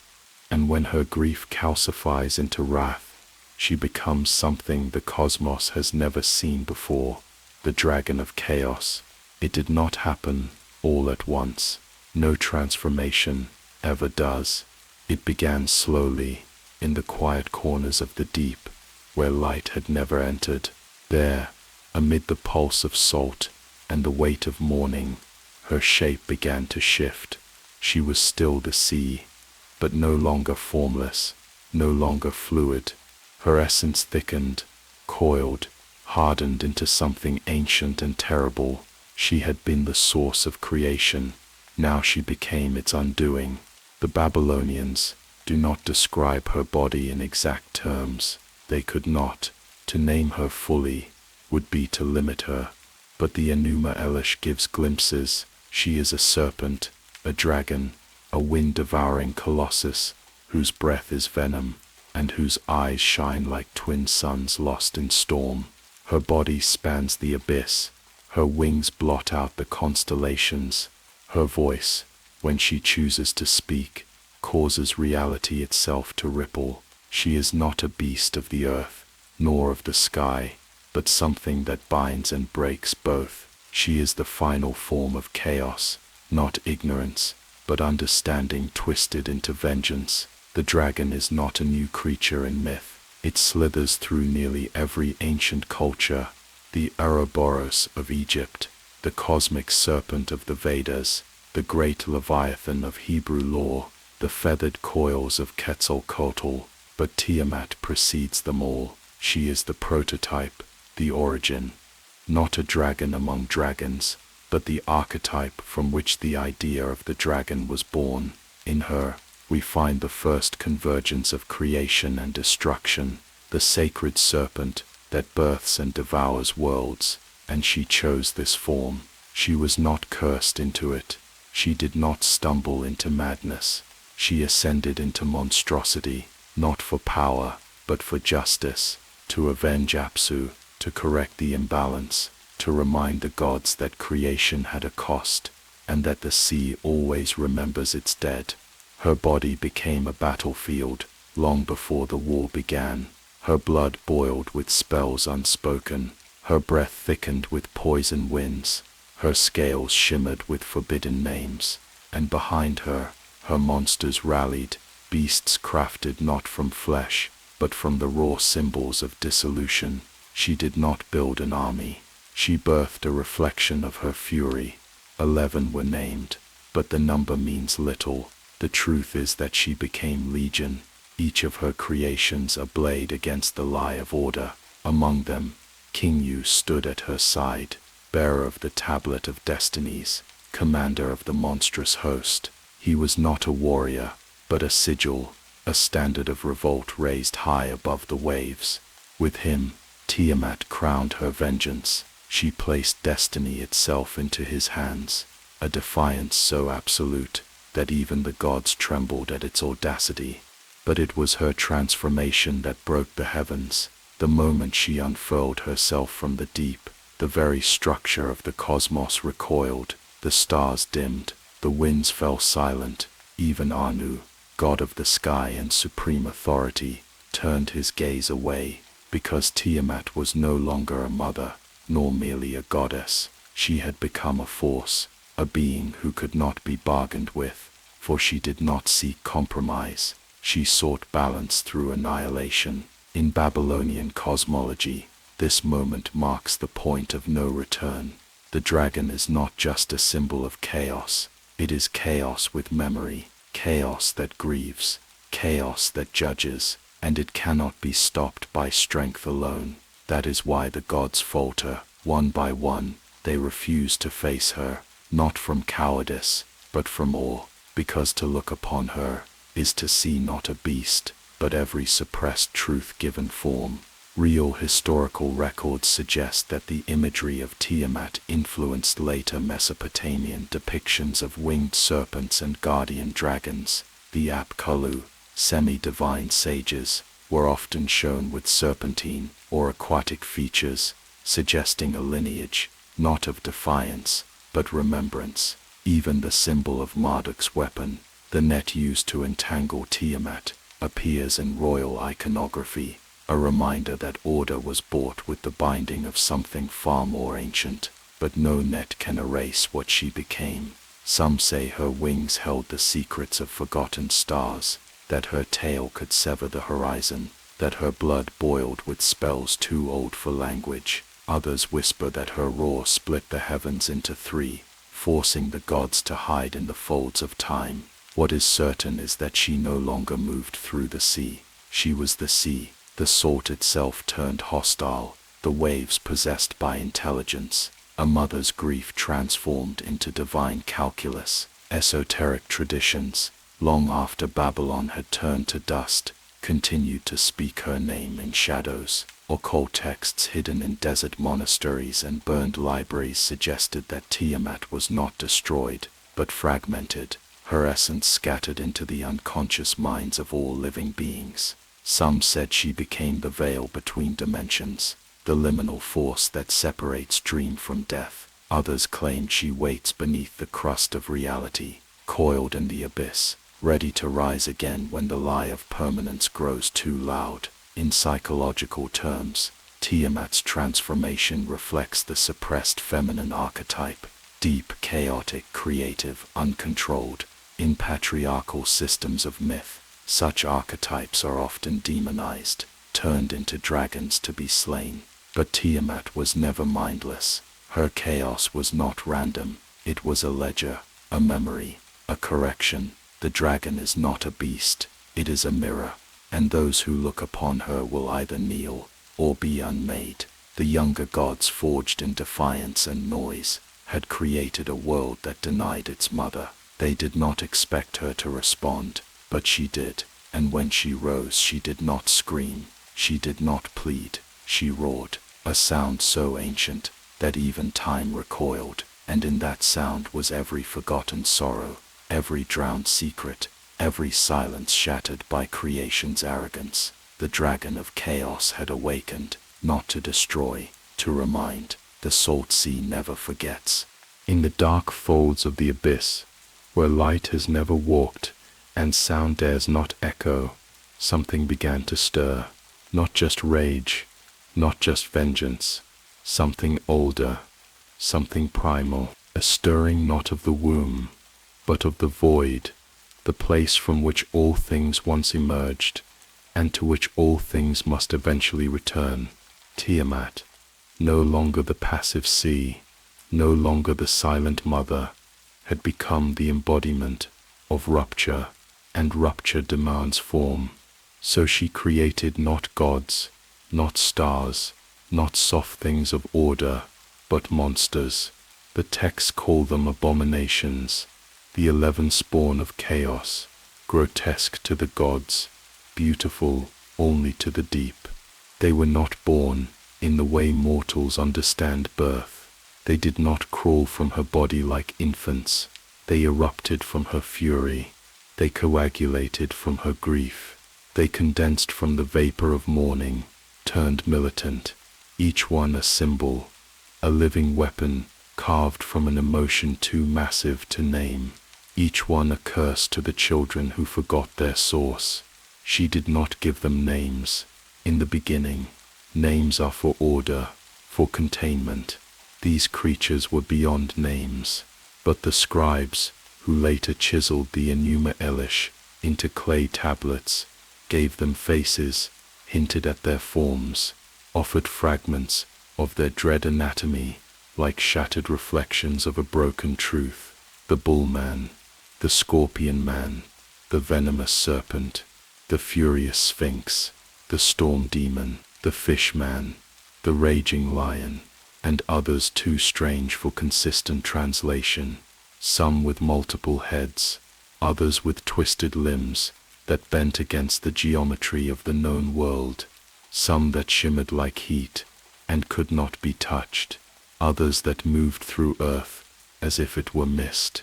The bullman was first, huge, horned, relentless. His breath steamed with sulfur, and his hooves shattered mountains. His eyes burned with Tiamat's wrath, and in his nostrils curled the smoke of injustice. He was strength without compassion, fury, given muscle and bone. Some say he carried the crushed bones of unused servants, in a net woven from entrails. Others say he wept when he slept, his tears boiling as they fell into the sea. Then came the scorpion man, whose eyes never closed, and whose claws sang with poison. His tail dripped with venom that could melt fate itself. He stood as sentinel to the abyss, his armored body a fusion of fear and foresight. Later Mesopotamian myths would remember this form, placing him at the gates of the sun's rising in the Epic of Gilgamesh. But here, at the dawn of war, he was not a guardian, he was a harbinger. The serpents coiled next, not one, but many, twisting, endless, silent. Their scales bore inscriptions that glowed beneath the waves, sigils of undoing, etched in a language older than speech. Their mouths were not mouths but maws, spiraling voids that devoured not just flesh, but memory. To be bitten by them was to be forgotten by the world, erased even from the thoughts of the gods. Some say they could slither through time, that they whispered prophecies in reverse. And then came the fishman, part deity, part abyssal horror. His gills leaked ink, and his eyes shimmered with trapped starlight. He spoke in riddles that cracked minds. He moved through both water and wind. His voice was said to summon storms, his laugh to drown cities. In some versions he bore a crown of coral and teeth. In others, he carried a book that wrote itself in blood. The storm demon arrived like a shriek. A gust turned into body, wind sharpened into limbs. His fingers crackled with lightning, his spine arched with thunder. He danced in whirlwinds, laughing as he shattered mountains and turned forests to ash. His loyalty was absolute, not to Kingu, but to the chaos from which he came. He did not wait for commands. He moved where the storm longed to go. The lion beast was hunger incarnate. His roar could silence gods. His mane was flame. He did not speak, for he was the language of ruin. His claws carried the weight of inevitable endings. His breath could turn courage to ash. He was not born. He was always waiting. An emotion crouched in the shadows of the sea, released only when the mother's rage cracked open the gates of form. The sphinx that rose from Tiamat's thoughts was not the riddle bringer of later myths. It bore no crown, offered no tests. It had the wings of ash and the face of the dead. Its riddles were screams. It knew truths so painful they could not be heard without madness. It perched on cliffs that had never existed, staring into the void with eyes that never blinked, remembering futures that had already failed. And there were more, creatures whose forms defied the boundaries of bone. Some were made of vapor and shadow, others of obsidian and molten gold. Some had mouths in their hands, others sang lullabies that reversed time. All of them were her children, not by blood, but by rage, born of the sea's grief, sculpted by a mother who had lost her place in the world she created. To command them, she needed a symbol, and so she placed the tablet of destinies on the chest of Kingu, her chosen general. This act, more than any scream or strike, was the true declaration of war, because the tablet was not just a weapon, it was the contract of the cosmos, the seal that declared who had the right to shape reality. By giving it to Kingu, Tiamat shattered the divine hierarchy. She did not just build an army, she rewrote the rules. The younger gods were paralyzed, not by numbers, not even by strength, but by the realization that they were no longer in control. Their temples, their chants, their sacred geometry, none of it could touch what now rose from the sea. Order was no longer a law, it was a memory, and memories, as the gods would learn, are fragile things. Historically, the 11 monsters appear not only in the Enuma Elish, but are echoed throughout Mesopotamian iconography. Reliefs show horned beasts trampling soldiers. Amulets bear the scorpion man's form as both protector and warning. Clay cylinders describe dreams, where kings beheld visions of lion-headed gods walking among the living. These were not bedtime stories. They were reflections of the cultural understanding that chaos was never far. It did not sleep, it waited, and it had form. Esoteric texts from later centuries would reinterpret these monsters not as literal creatures, but as psychological archetypes. The bullman as unrestrained anger, the serpent as corrosive doubt, the lion as overwhelming desire, the scorpion man as fear turned outward, each one a fragment of the mind when it shatters. Tiamat's army was not outside the world, it was inside every soul, and yet, in the heart of that monstrous legion, there remained a strange stillness, a coherence. These were not senseless destroyers, they were instruments of balance. Her monsters did not revel in destruction, they were reminders that order without memory is tyranny, that a world built on betrayal cannot last. As Tiamat rose, her host encircling her like a crown of wrath, the waters of the world trembled, not with waves, but with recognition. The sea was returning not to flood, but to collect. Her children were not born to conquer, they were born to reclaim. And though the gods would name them horrors, though they would carve their images into walls as warnings, the truth remained. Every monster in her army was once a piece of what the gods had broken, and they had come home. The salt sea never forgets. In the churning silence of the abyss, where the waters of mourning had curdled into war, Tiamat looked into the void she had birthed, and chose a face, not a god, not a beast, something in between, something molded, not from love or hope, but from the unbearable pressure of absence. His name would be King Yu. And he was not born, he was recognized. Among the legion of horrors she had forged, King Yu stood apart. He was not the strongest. He did not breathe fire or wield a tail tipped in venom. He had no monstrous limbs, nor the spectral body of a phantom storm. Yet, when the host assembled, they turned toward him, not out of fear, but instinct. The sea does not choose its air lightly. Tiamat had seen into the unraveling core of the world, and selected her second heart. King Yu was made of silence sharpened into command. His presence, though still, vibrated like the moment before lightning strikes. His eyes were not fire, but the cold gravity of purpose. There was no uncertainty in his stance, no rebellion in his blood. He was not merely loyal to Tiamat, he was forged from her betrayal. He did not need to be told why they were at war.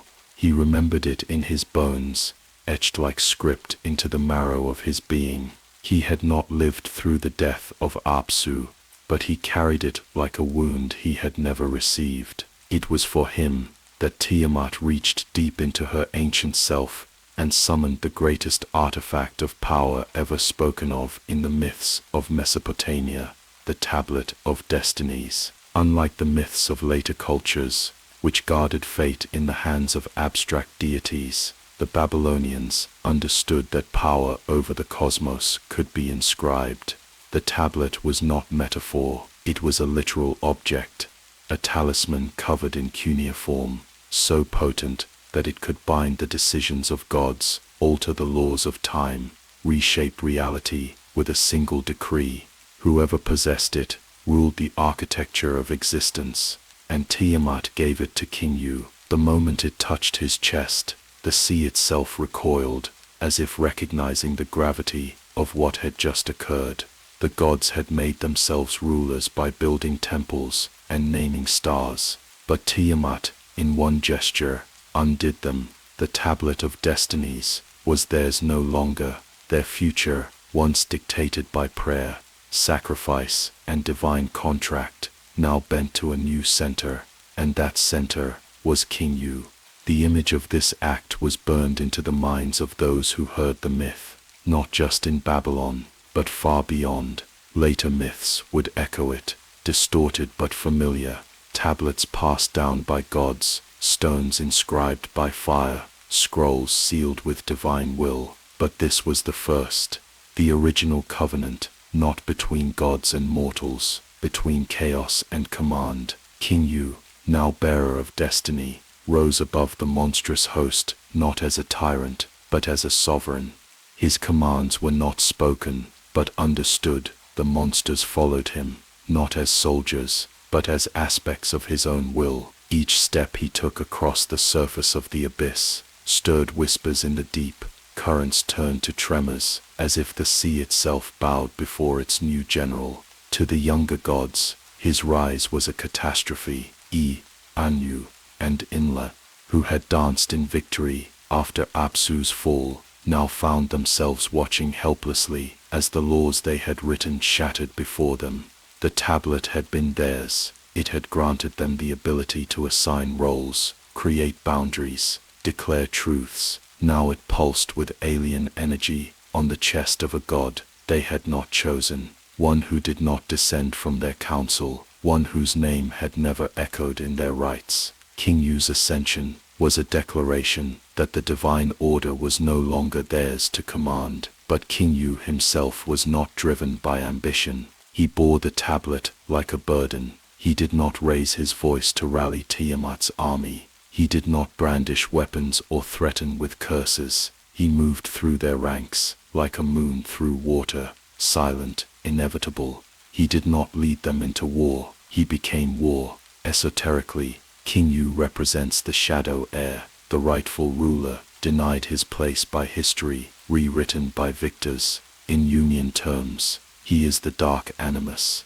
the unacknowledged masculine force of the unconscious, emerging not in aggression, but in structure born from pain. He is not the dragon, he is the one crowned by it, the one who turns fury into form.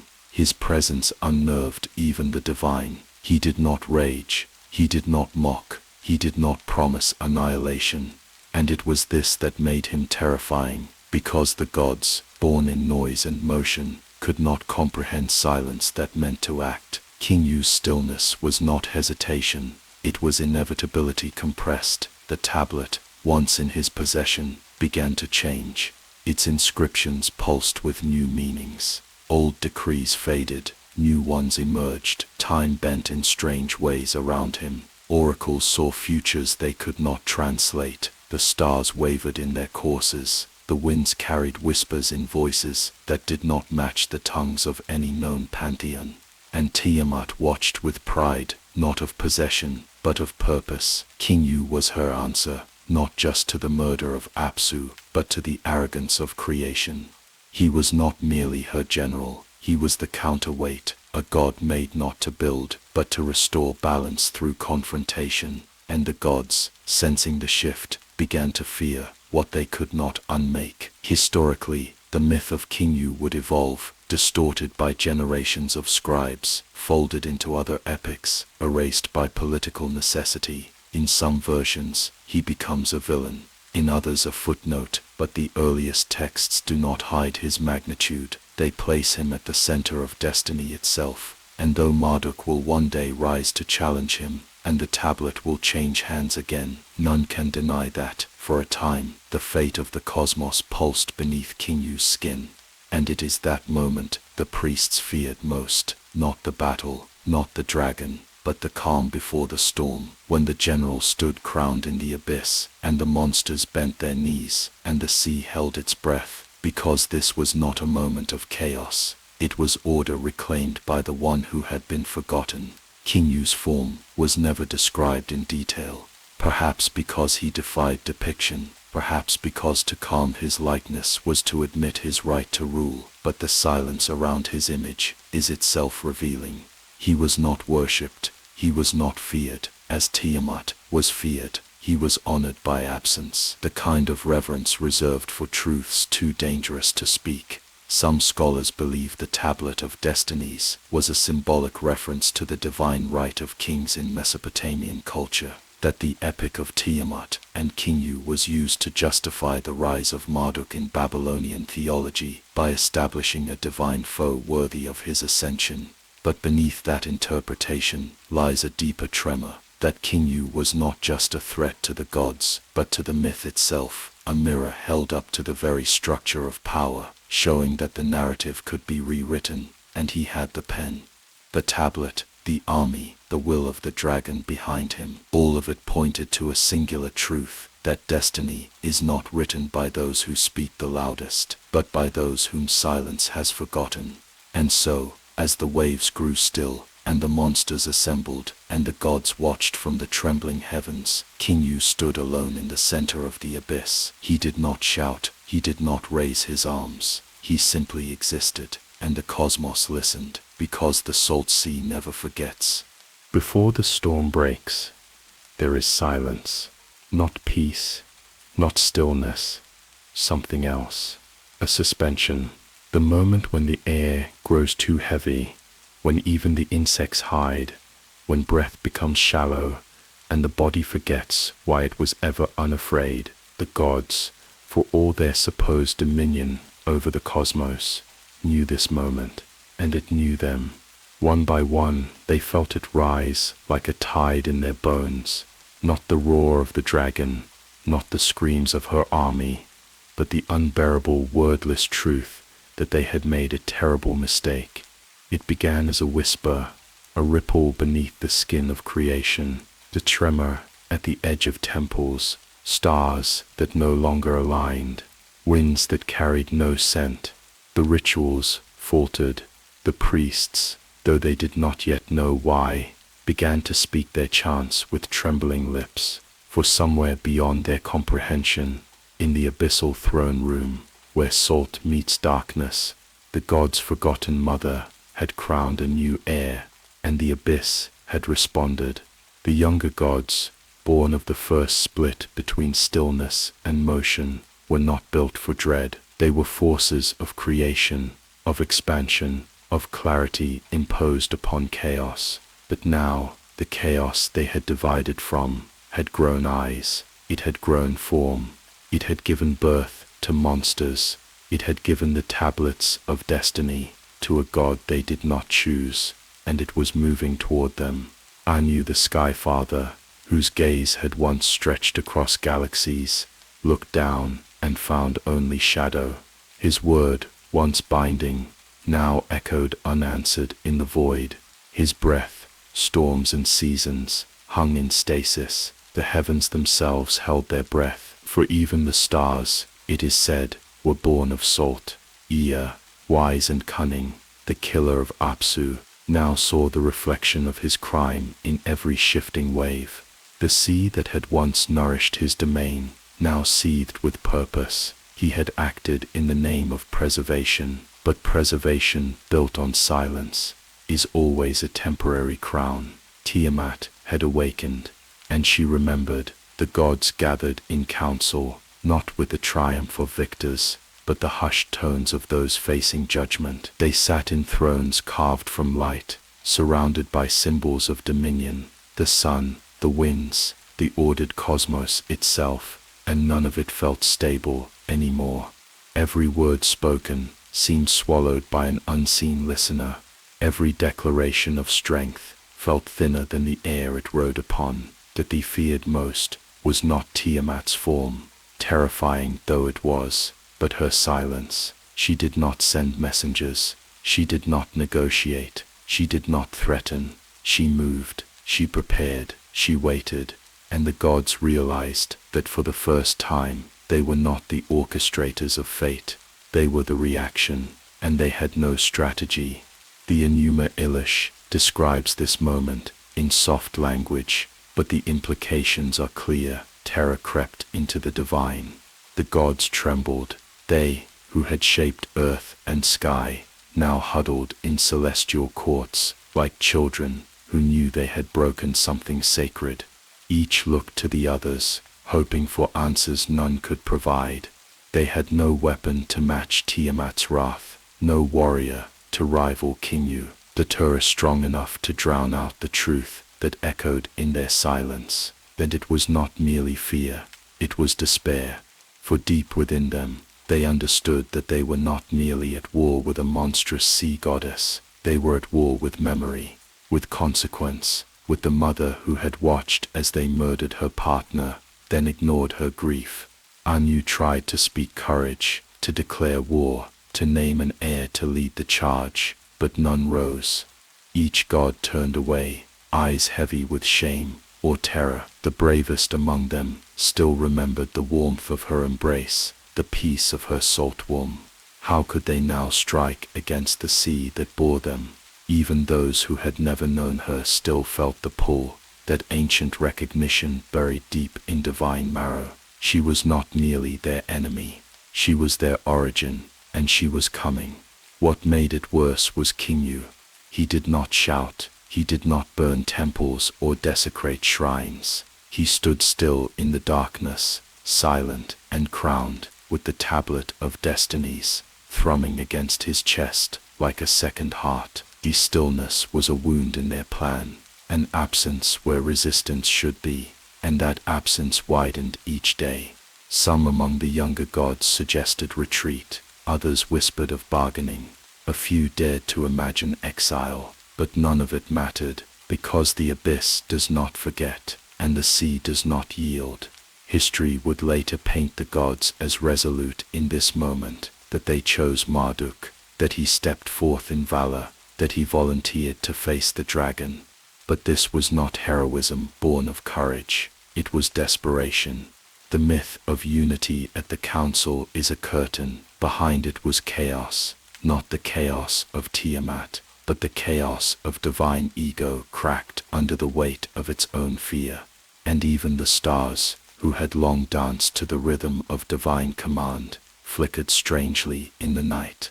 Astrologers in Babylon, centuries later, would speak of ill omens, of sudden eclipses, of stars that reversed course, of sky maps that made no sense. Whether these were real or retroactively imagined, the truth beneath them remained. The heavens had felt her return. The creatures she had birthed, those unspeakable horrors, stood now as avatars of what the gods had refused to see. That creation is not progress, it is a cycle, that what is buried will rise again. And now, in the deep, that cycle was cresting. Tiamat's silence was the loudest voice in the cosmos, and so the gods panicked, not like mortals, not with shouts or weeping, but with strategy that unraveled before it began, with glances, with silence, with the recognition that their songs were hollow, that their thrones, however high, were built on a wound that had begun to bleed again. The salt sea trembled beneath them. The monsters stirred on the waves, and far beneath the stars, the dragon opened her eyes, because the salt sea never forgets. In the deepest silence of divine dread, when the stars watched with unblinking eyes, and the younger gods sat motionless in fear, a voice rose. It did not thunder, it did not tremble, it cut cleanly through the panic, like a blade through mist. It belonged to one not yet crowned, one whose name had been spoken in corners, but never carved into the walls of divine law. Marduk, young, bright, measured, a flame yet to be tested by the wind. And yet in that moment, he stood. The council turned, as if remembering something forgotten. He was not the eldest, he was not the strongest, but something in him held gravity, not of age, not of power, but of inevitability. Born of Ea, god of wisdom, Marduk had inherited not only his father's cunning, but something else, something not of the old world, but of the world to come. His eyes, it is said, held 4 pupils, and his gaze pierced through flesh and lie alike. His limbs stretched in directions the mortal mind could not follow. His breath stirred the winds, and when he spoke, the very syllables carried structure, as though his words carried the scaffolding of a new cosmos waiting to be built. The gods leaned in, some in hope, others in envy, all in desperation.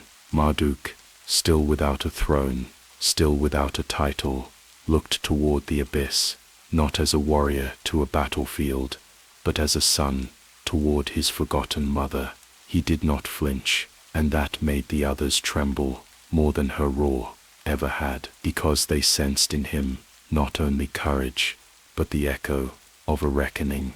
He made no empty promises. He asked no one to follow. What he demanded was clear. If he were to face Tiamat, if he were to descend into the void, where even memory bends, he would do so not as a servant, but as sovereign. If he returned victorious, he would not bow. He would not be one of many. He would be first, supreme, the one God to order them all. And they agreed, not out of reverence, out of fear. Thus began the rise of Marduk, not in temples, not in chants, but in the trembling silence of gods, who knew they could no longer save themselves. What followed was preparation, but not the kind mortals know. There were no swords, no shields, no legions. Marduk did not need them. His body was weapon enough. His voice carried spells before they were spoken. The winds themselves bent to his will. The fold breath, north, south, east and west, became his heralds. With them, he carved a path through the unseen. With them, he shaped a chariot, forged from starlight and bones of silence. Upon it, he mounted his campaign, not to conquer, but to confront. For the battle to come was not one of muscle. It was a war of truths, of origins, of betrayal, answered and remembered. And Marduk, young though he was, understood this. The tablet of destinies was still on King Yu's chest. Tiamat, still coiled beneath the world, her monstrous children, restless, their eyes glowing, in the dark folds of the abyss. But Marduk moved without pause. He entered, not as a thief in the night, nor as a roaring tyrant, but as a reckoning. He did not hate Tiamat. This is crucial. He did not come to her as an avenger. He came as a balance, and yet he came to kill her. The paradox is not accidental, for in Babylonian myth, as in life, the hero is not pure. Marduk was not the embodiment of goodness. He was the embodiment of order, and order, when threatened, becomes merciless. He did not fight for the gods. He fought for the idea that things must have shape, that stars must return to their places, that wind must obey direction, that time must move forward, not spiral. But what happens when the price of that shape is the death of the mother? What happens when the first breath of harmony is drawn over the corpse of the sea that birthed you?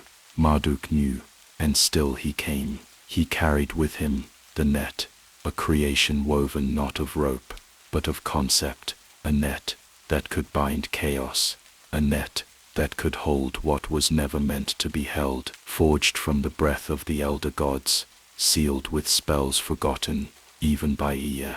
It shimmered not in light, but in consequence. He also bore the bow of Anu, gifted by the Father of the skies. Its string was tension itself. Its arrows were syllables sharpened into finality. His club was not wood or iron, it was judgment. And as he descended into the abyss, the waters did not part. They watched. Tiamat rose. She did not roar. She unfolded, wings spread across the horizon of being. Her body, an ocean with thought, a starless sky with purpose, coiled into vision. Her mouth held whirlwinds. Her breath carried extinction. Her eyes twin orbs of aeons, fixed on the boy god who dared confront her. And she smiled, not with malice, with memory. She knew this moment. It had been written in her long before stars blinked awake. The child always returns. The child always kills. This is the cost of birth. She did not beg. She did not scream. She expanded. Her monsters swarmed. King Yu stepped forward, but Marduk's voice rose, not in song, not in spell, but in decree. Reality itself listened. The wind screamed in his name. The net was cast. Time buckled. The battle had begun. It would be told in temples, etched into tablets, sung in rituals for thousands of years. But none of those retellings would ever capture what it felt like in that instant, when the child of light faced the mother of shadow, when silence split, when the gods above held their breath, knowing that no matter the outcome, the world would never be the same, because Marduk had appeared, and the salt sea never forgets.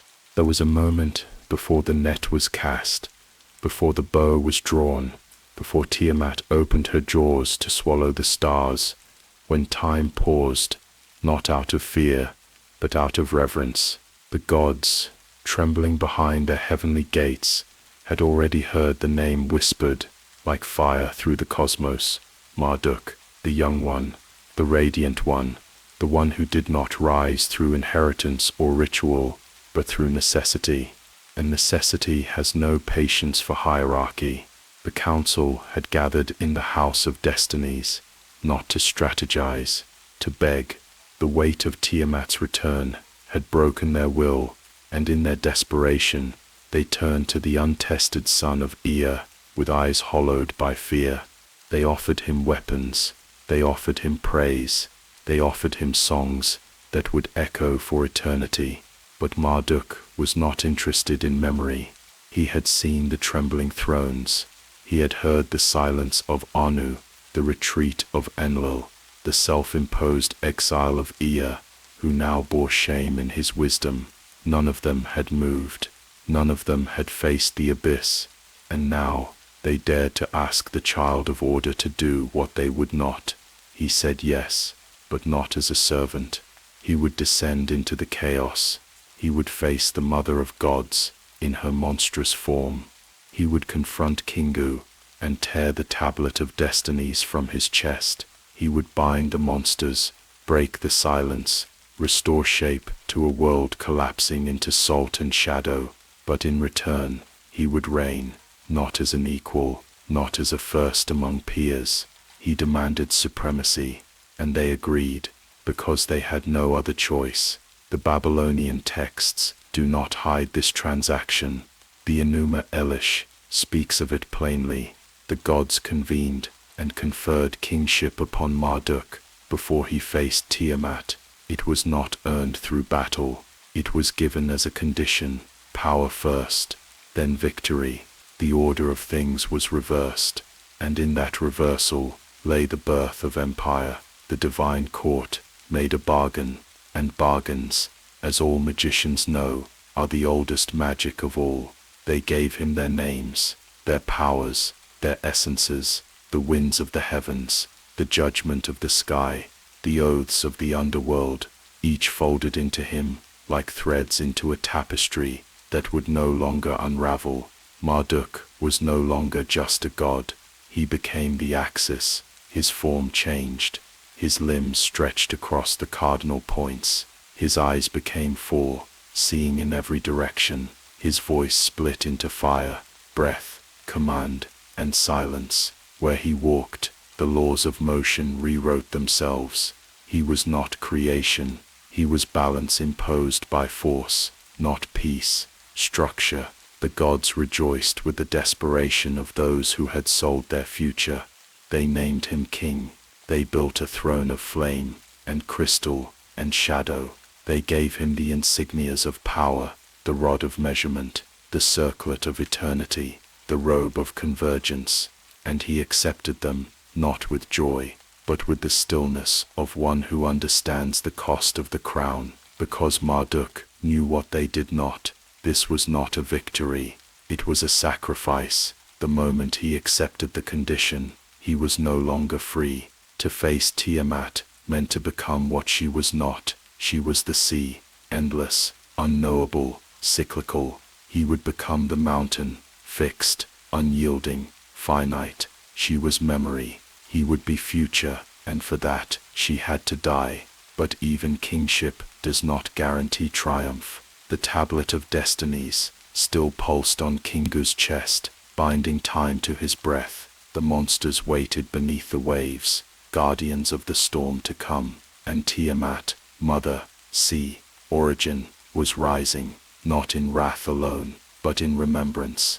She had watched the gods trade their sovereignty for safety. She had seen her children abandon her womb for temples, and now they would pay the price for their ingratitude. And Marduk would be the blade. The myths describe him as brilliant, as radiant, as heroic, but beneath those epithets lies something colder. Marduk was not moved by emotion, he was clarity given form.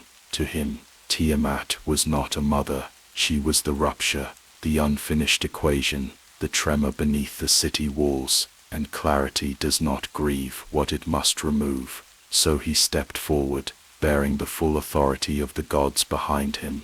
They sang his name into the corners of the sky. They built a temple in his honor before the battle was even fought.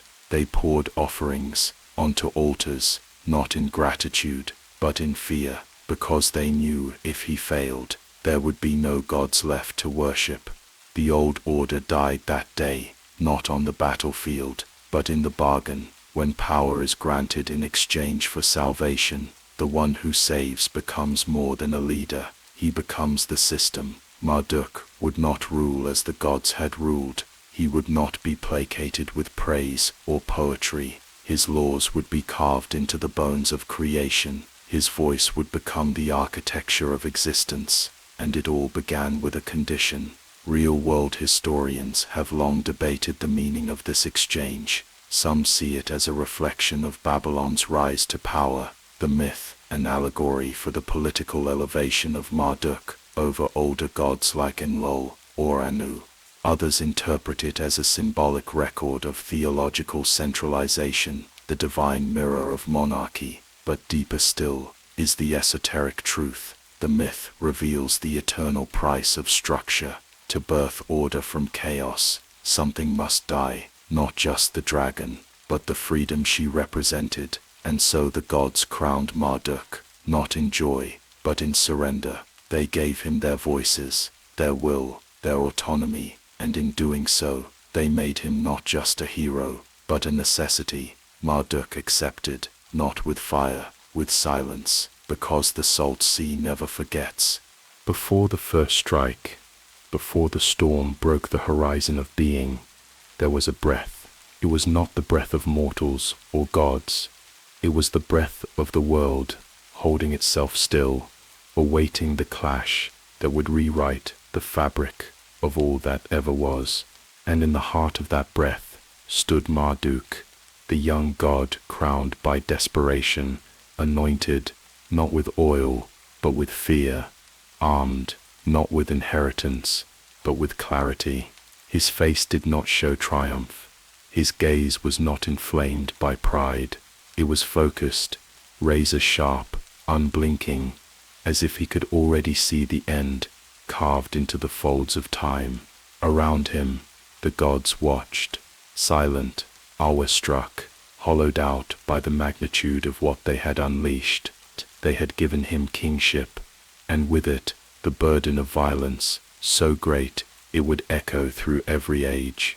Marduk, son of wisdom, was now more than deity.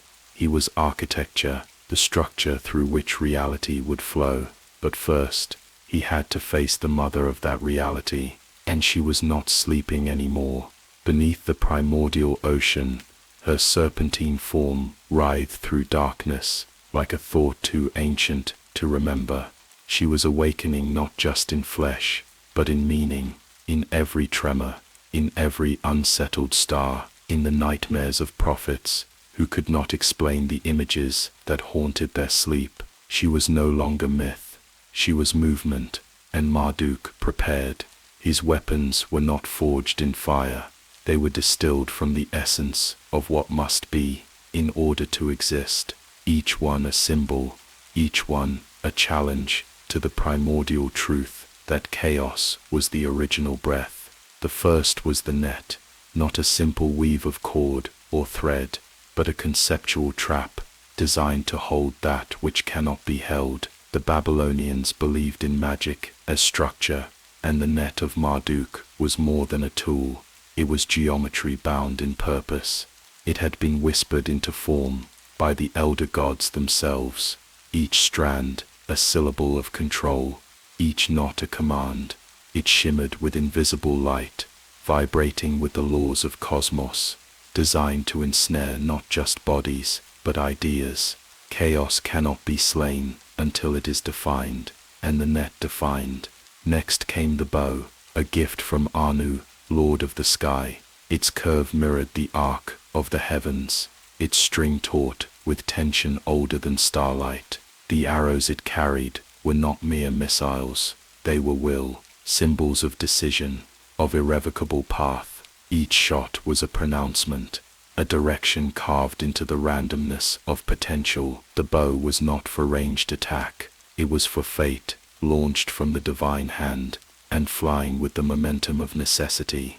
Then the mace, not blunt force, but the consolidation of judgment, forged in silence, wrapped in spells so ancient they predated speech. The mace of Marduk carried the weight of finality. Where it struck, ambiguity died. The mace did not simply crush, it sealed, it marked the moment something ceased to change. When it fell, it was not an action, it was a verdict. And finally, the winds, not breezes, not gusts, the four cardinal winds, north, south, east and west, each bound to his will, each an extension of his thought. The ancients saw the winds as messengers of gods, forces that carried intention across dimensions. But in Marduk's hands, they were not passive, they were limbs. He did not summon them, he became them. His breath stirred the east wind into a slicing current. His will condensed the west into a force that shattered mountains. The north carried his voice, the south, his silence. He moved not through the world, but as the world. When he stood fully armed, he was no longer a figure, he was a concept, the embodiment of imposed reality, the reconciliation of contradiction. His form shone with the intensity of something not yet witnessed, but long awaited. His feet hovered above the ground, not in arrogance, but in detachment. Gravity, it seemed, had already submitted. The gods watched from behind their thrones. Even Ea, his father, did not speak, for in Marduk's presence, words became insufficient. All things now bent toward confrontation, not just weapons, not just monsters. Meaning itself began to spiral into the inevitable.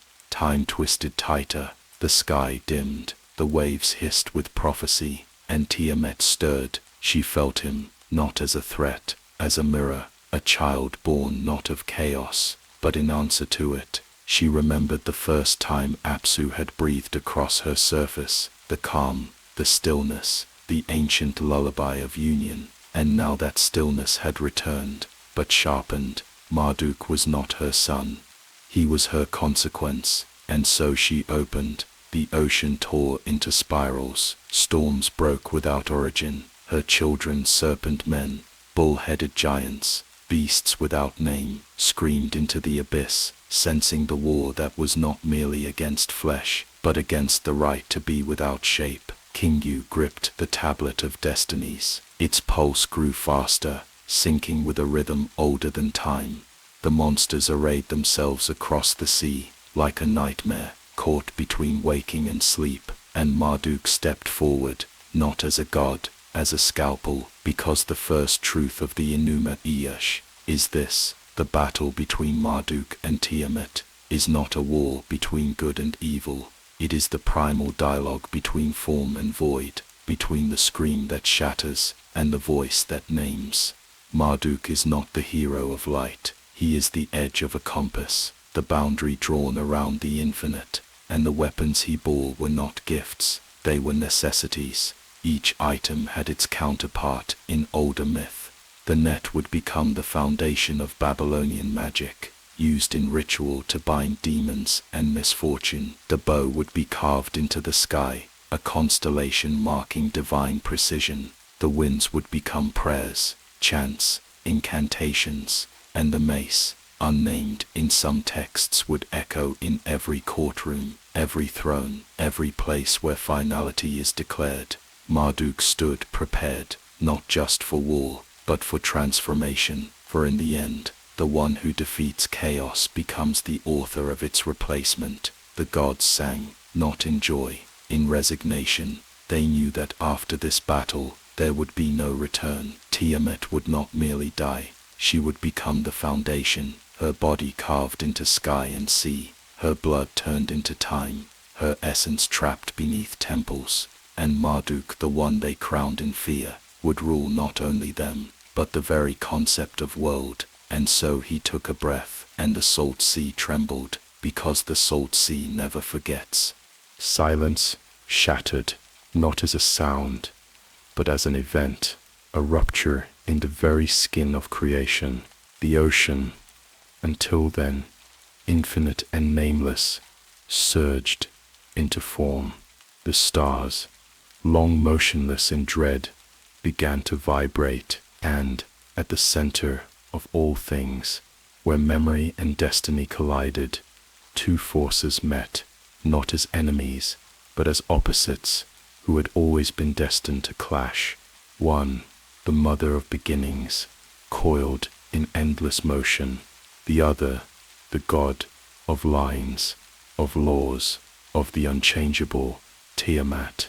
Marduk. There was no signal, no trumpet, no command, only breath, hers rising in hurricanes, his steady and contained. Tiamat, vast beyond imagining, unfolded herself across the horizon. Her wings eclipsed stars, her mouth, filled with the sound of origins, opened like a gate to the unknowable. She was not a beast, she was a question, older than language, older than gods, and Marduk answered. The winds moved first, the four that obeyed his voice, east, west, north, south, rushed forward, not as elements, but as entities of will. They did not howl, they did not strike, they held, like unseen hands.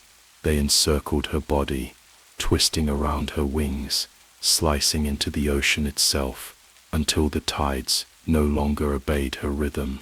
For the first time in eternity, the sea's surface was interrupted, rippled not by her breath, but by defiance. Tiamat screamed. It was not rage, it was remembrance. She remembered Apsu's stillness. She remembered the silence before birth. And now, this child of fire and measurement came to chain the infinite. Her scream was a sound without end, curving through the bones of stars, cracking the underworld, making the stones weep blood. But Marduk did not retreat. He moved forward, standing firm against the gale of her cry. His net, that conceptual prison of symbols, expanded in his hands. With a motion that was more thought than gesture, he cast it. The sky folded, the net snapped into place, not against flesh, but against essence. Tiamat, who had never been contained, felt herself stilled. The winds pushed her forward, the net pulled her back, and in the impossible stasis that followed, the world held its breath. She opened her jaws, and the universe trembled. Within her mouth swirled galaxies unborn, time unmeasured, the raw power of origin. Her teeth gleamed with the first light of dawn. Her tongue writhed like a current of starlight, and her throat was a tunnel back into non-existence. If Marduk were to fall, he would not die, he would unbecome. But he did not falter. With his right hand, he drew the bow of Anu. Its string hummed, with a note too ancient to name. An arrow formed, not from wood or stone, but from intention itself, sharpened with verdict, fletched with direction, bound to a point beyond reversal. He pulled, he spoke, the arrow flew, and in that instant, the cosmos inverted. The arrow entered her mouth, past the gaping fangs, past the breath of annihilation, into the very core of her being. It pierced her heart, not as an organ, but as a principle. The arrow, embodying direction, collided with her essence, endless motion, and split it. Tiamat, convulsed, not like a creature, like a truth unraveling. Her wings buckled, her cry warped into silence. Her form, still massive, began to ripple and distort. The sea boiled, lightning screamed in every direction. The stars bled strange colors. Her monsters shrieked, not in vengeance, but in despair. They felt her death long before it reached them, and Marduk did not stop. He seized the net, pulling it tighter, twisting it around her failing form, like a thread binding a dream. With his left hand, he raised the mace, that finality incarnate, and brought it down, not upon her skull or chest, but upon her name. In that moment, Tiamat ceased to be a force. She became history. Her body split. The Enuma Elish tells us she was torn, like a shellfish. Her form cleaved into two halves. One became the heavens, stretched wide to cradle the stars. The other became the earth, a resting place for all that would come after. Her eyes became rivers. Her tail became the Milky Way. Her ribs became mountains, and her blood soaked the foundation of every future temple. But her death was not silence. It was structure. From her chaos, Marduk built the clock of existence. Day and night, rain and drought, breath and stillness. He did not merely slay her, he repurposed her. He transformed wildness into map, breath into law.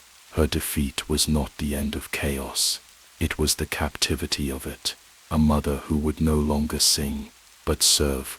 Above the battlefield, the gods erupted in trembling song. Not joy, not relief. Reverence, terror.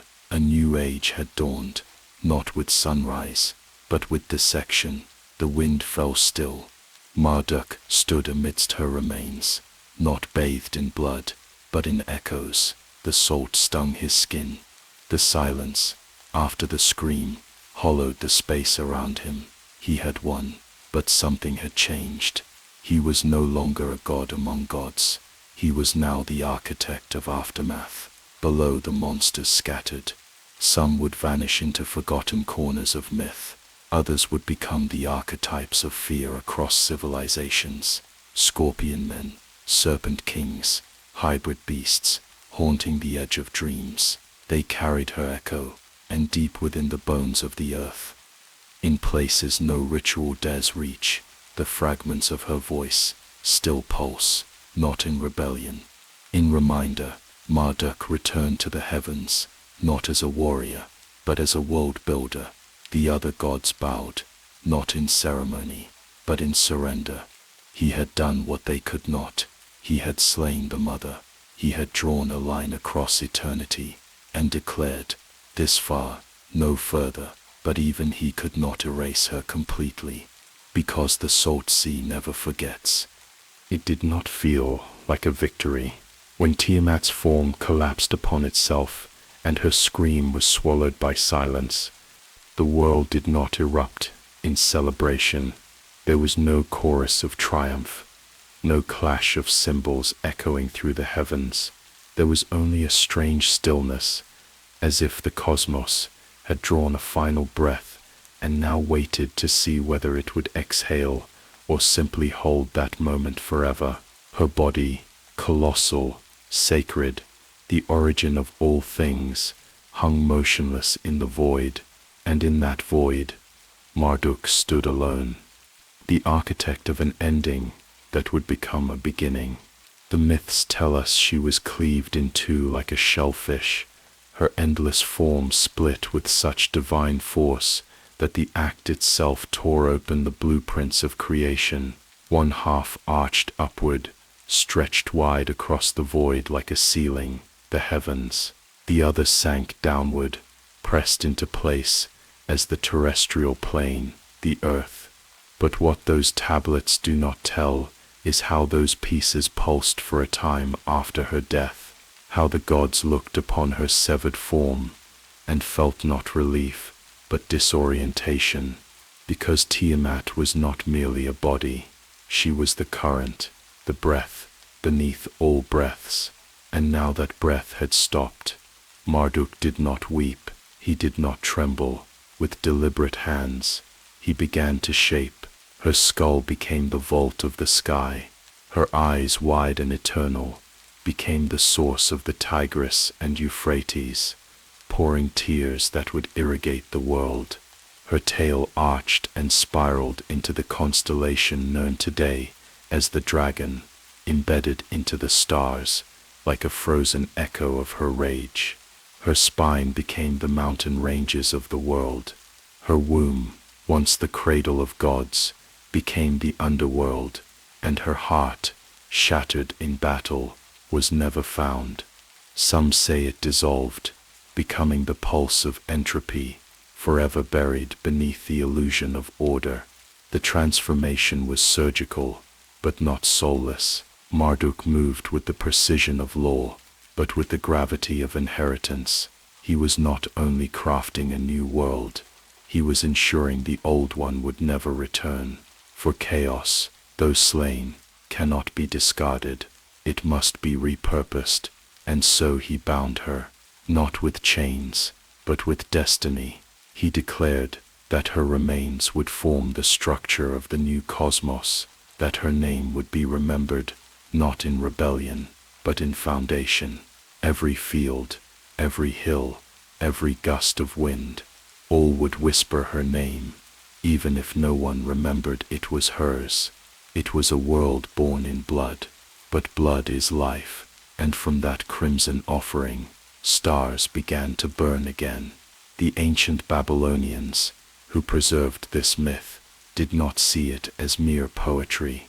For them, this act, this tearing of the goddess, was the moment time began. Before it, there was only motion, only water, only uncertainty.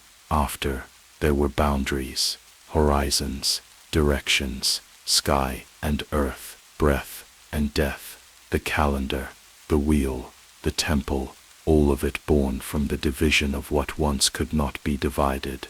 Tiamat's death was not a murder. It was the moment chaos became form. Yet even in victory, Marduk could not erase her essence. Chaos does not die. It retreats.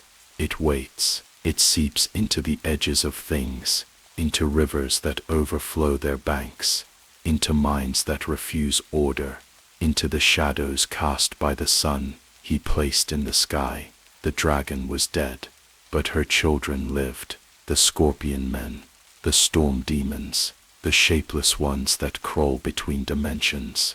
He could not destroy them all, nor did he try, for to extinguish chaos entirely is to kill creation. It is the counterpoint that makes harmony possible, the wound beneath the symphony. So he sealed it, in the deepest parts of the cosmos, far beneath the layers of sky and sea. He buried the fragments of her power. He pressed her bones into the world, like seeds. He sealed her breath beneath the wind, and he took the tablets of destiny from Kingu's dead chest, wresting from the chaos its authority. These tablets, now in his grasp, did not simply declare power. They defined reality. They were the language of law, divine syntax, that shaped not just what is, but what must be. With them, Marduk wrote the rules of gravity, of fire, of decay, of birth, and the gods, silent for so long, emerged. They did not cheer. They bowed. They understood now that they had not merely given their power to appear. They had crowned a sovereign, one who had rewritten the story, and in that story, they were no longer the center. They were actors in a system now governed by structure. Marduk did not ask for obedience. He had crafted a world where obedience was no longer a choice. He built the heavens in layers, constellations as markers, planets as regulators of fate. He traced the moon's path to measure time. He placed the sun to divide the hours. He taught the gods how to move through their duties as guardians, not rulers. He built Babylon, not in stone yet, but in myth, as the Axis Mundi, the place where heaven and earth would connect, a city of kings, priests and law, a temple at the center of the universe, but always beneath it, the bones of Tiamat. Because what is form without what it contains. Even the winds remember her, the salt in the oceans, the coiling of a serpent, the howl in the throat of a storm. These are not accidents, they are inheritances, and the gods knew, as they watched Marduk finish his work, that something sacred had ended, the freedom of formlessness, the intimacy of chaos, the primal warmth of the sea before sky. It was gone, replaced by measurement, by rituals, by walls, but the myth endures because it was never about a war between good and evil. It was a transition from wildness to world, from mystery to meaning, from mother to map, and yet even now, in dreams, in madness, in moments of total disorder, there are whispers of her return. Her name, no longer spoken, is felt, in the blood, in the sea, in the unexplainable, because the salt sea never forgets. There was no silence more profound than the one that followed her fall. Tiamat, whose body once formed the horizon itself, now lay undone, suspended between two fates, a corpse of divinity and the raw material of a universe yet unborn. Marduk stood over her broken enormity, not as a conqueror bathing in glory, but as a sculptor facing unformed stone. He had slain the mother of chaos, but what he held in his hands was not victory, it was potential, and from this potential he would shape everything. With the wind still swirling in obedience, he began the divine work. He did not speak. Words had lost their meaning in the presence of such overwhelming transformation. Instead, he moved with intent, not haphazard, not hesitant. Each motion carved eternity. First, he split her lengthwise. With one titanic gesture, he tore Tiamat's body into two unequal halves. The upper portion, dense with divine ether, was lifted and stretched across the void, forming the vault of heaven. It arched like a celestial dome above all things, a permanent memory of what once was endless and now had boundaries. Upon it, he pinned luminaries, the stars, still trembling from the scream that had silenced their mother. He named them. He mapped their paths. He assigned them motion and purpose. These were not decorations. They were clocks, instruments of rhythm. His victory had brought the gift of time. The stars became the first scribes. The moon, born from the curve of her hip, was hung to measure the cycles. Waxing and waning, it traced the death and return of her presence, a subtle homage hidden behind ritual and calendar. The sun, ignited from the heat of her ancient lungs, was given the charge of daylight, a searing chariot that galloped across the vault she had become. And as these lights began their ordained patterns, the void itself began to respond. It thickened, it resonated, it began to echo with form. From her lower half, he molded the earth. Flesh became soil, bone became stone. Her spine arched into mountain ranges, her limbs flattened into continents. Her breath, still lingering in her lungs, became the winds, gentler now, tamed by his decree, but still wild at their edges, still whispering secrets in storms. Her belly, once the cauldron of gods, became caverns and deep places, dark hollows where the memory of her fury would never fully die. Her hair unraveled into forests, thick with mystery, and her ribs, those ancient arches, formed valleys and pathways through which life would eventually creep. And her blood did not disappear. It soaked the roots of the earth and mingled with clay. From this union, life stirred. The Babylonians believed that blood was not just fluid, but force, the animating essence. As Marduk pressed her lifeblood into the dirt, strange vibrations coursed through the new world. Rivers erupted from her eyes, the Tigris and Euphrates, twin serpents of sorrow flowing across the land, nourishing what had not yet learned to hunger. These rivers became the sacred arteries of civilization, lifelines that still carry her pulse, even now. though no one dares to name it as hers. From the echo-soaked soil, the first seeds awakened, not placed, not planted, awakened. Grasses, trees, beasts with unformed minds, all rose as a response to her loss. Her sacrifice, unwilling though it was, had become the cradle, and Marduk, the divider, the architect, began to orchestrate. He gathered the waters that still clung to her flesh and separated them, some to the seas, others to the clouds. The sky would cry her tears back down upon the ground, completing the cycle. The rains that nourished crops, the floods that shaped rivers, the mists that cloaked the early mornings. These were not accidents, they were remnants, traces. She was gone, but never erased. He formed the seasons by adjusting the angles of her limbs. The tilt of her hips marked summer and winter, her arms aligned with solstices and equinoxes. These moments, frozen in celestial rhythm, became the foundation of ritual. The calendar was not an invention, it was an autopsy. Even the shadows remembered her, where light struck unevenly, where shape gave way to distortion, where silence grew too thick. She was there, not in body, in echo. Chaos does not die, it adapts, and her memory lives on in the cracks between certainty. Marduk, now master of the newly shaped realms, called upon the gods. He assigned them to their posts, guardians, overseers, enforcers. They did not return to old ways. They became gears in the new design. Some accepted with solemnity, others with fear. All understood, the age of wandering was over.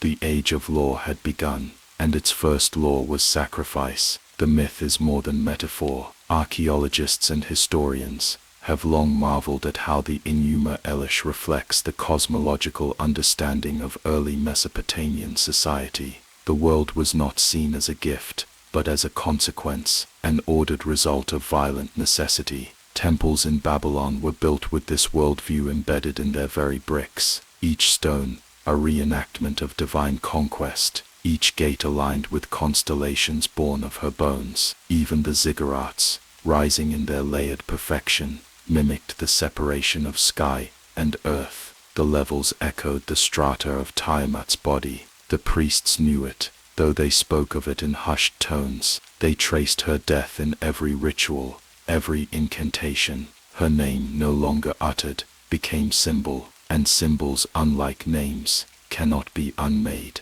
From her venom, serpents were born. From her roar, thunder. From her tears, rain. From her silence, the womb of night. Marduk had reshaped her, but the cost lingered, for even as he placed the stars and measured the seasons, there were places he could not touch. Deep fissures in the world where her rage still slept. Swamps that swallowed reason. Winds that blew against all logic. Madness, wildness, dream. He left those places as they were, because even he understood, a world without chaos is not a world, it is a tomb. So the world took shape, and in that shape, everything we know began. Life would rise, cities would form, empires would come and go, but always beneath it all, beneath stone and sky, she waits, not as enemy, not even as goddess, as source. The people who first told this story did not fear her, they respected her. She was the flood and the harvest, the death and the return, and though Marduk ruled, it was her body that bore the weight of his kingdom. The world was not born from her, it was her, and it still is, because the salt sea never forgets. The world had been carved. The sky stretched from the torn sinews of Tiamat, burned with stars, like memories, etched into bone. The earth, hardened from her flesh, pulsed with new rhythm, seasons, tides, shadows, and yet something was missing. The gods, now assigned to their posts by Marduk's decree, had grown restless. The work of maintaining this newly ordered world was ceaseless. To hold back the echoes of chaos required ritual, vigilance, offerings. The rivers must be watched, the crops tended, the winds calmed, the constellations tracked, and as divine hands trembled under the burden of permanence, A solution was whispered across the vault of heaven, one final act of creation. It was not born from mercy. It was born from necessity. A council gathered in the stillness, after order. There, beneath the glow of stars that had once been her heart, the gods turned their eyes to the blood of King Yu.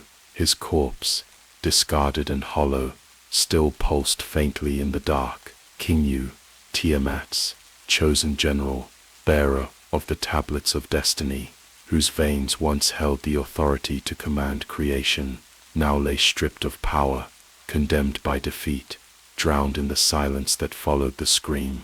Yet within that blood lingered something ancient, something dangerous, something aware. It was Yi who stepped forward first, not with a blade, but with a bowl. The gods would not waste what had once held the fate of the cosmos. Marduk decreed it. The blood of King Yu, mingled with the clay of the newly formed earth, would be shaped into vessels, not sacred, not divine, useful. These would be the figures who would walk the surface of the world, the ones who would till the land, raise the offerings, carry the weight of cosmic duty, so that the gods might rest. And so, in the shadow of the heavens, beneath the gaze of the stars cut from their mother's back, the first humans were formed. They were not born, they were sculpted. The clay, soaked in divine blood, refused to settle. It throbbed, it resisted, it remembered. The screams of Tiamat, the arrogance of King Yu, the injustice of rebellion, it all lingered in the mixture. But the gods pressed on. They did not fear what would emerge. They welcomed it, because they needed it. And so the first figures were molded, their shapes crude, but sufficient, not beautiful, not radiant, functional. They were not given thrones, they were given tasks. The texts tell us it was in this moment that humanity became flesh, but it was not a blessing, it was a transaction. We were not made in the image of gods, we were made from the punishment of one. King Yu's blood was not just liquid, it was memory. It carried within it the spark of defiance, the residue of war, the potential for chaos repurposed. And so, humanity became something strange, both sacred and condemned. We were not children of heaven, we were the sentence passed down after rebellion, beasts with the divine residue, clay animated by consequence. But the gods were pleased. At last, the rituals could begin. Altars were raised, fires burned, crops were planted in her soil, now trodden by our feet. The rivers that once poured from her eyes were channeled into irrigation. The seasons, carved from the angles of her limbs, now dictated labor, harvest, death. The stars no longer inspired only fear. They became guides, calendars, prophecy. And humans, mute, blinking, terrified, gazed upward at the lights, born from the body of a dragon they never knew, never named, and began to ask questions. Where did we come from? Why do we bleed like gods? The priests would answer, their voices steeped in smoke and lore. Because your blood is not your own, it is his. King Yu, the betrayer, the commander, the one who dared to wear the tablets. You are his echo, his atonement, and your toil, your struggle, your worship, these are the price of order. This is not metaphor. In Babylonian ritual texts, it was understood that humans existed to serve divine order. The gods had withdrawn from labor. They had no interest in tending to the gears of the cosmos. That burden was passed to us, the tsuro, the workers, and our duty was not merely to live, but to appease. The offerings were not tradition, they were maintenance. Without them, the balance would slip, Tiamat's remnants would wake, the winds would turn, the sky would unhinge it. And so, day after day, clay vessels of blood performed sacred scripts beneath a sky made from bones. Yet the blood remembered. Within every human was a whisper, not loud, not violent, but patient, a subtle discontent, an echo of defiance. King Yu was not merely a pawn. He had once held the tablets. He had once stood before the host of gods with the authority to shape the future.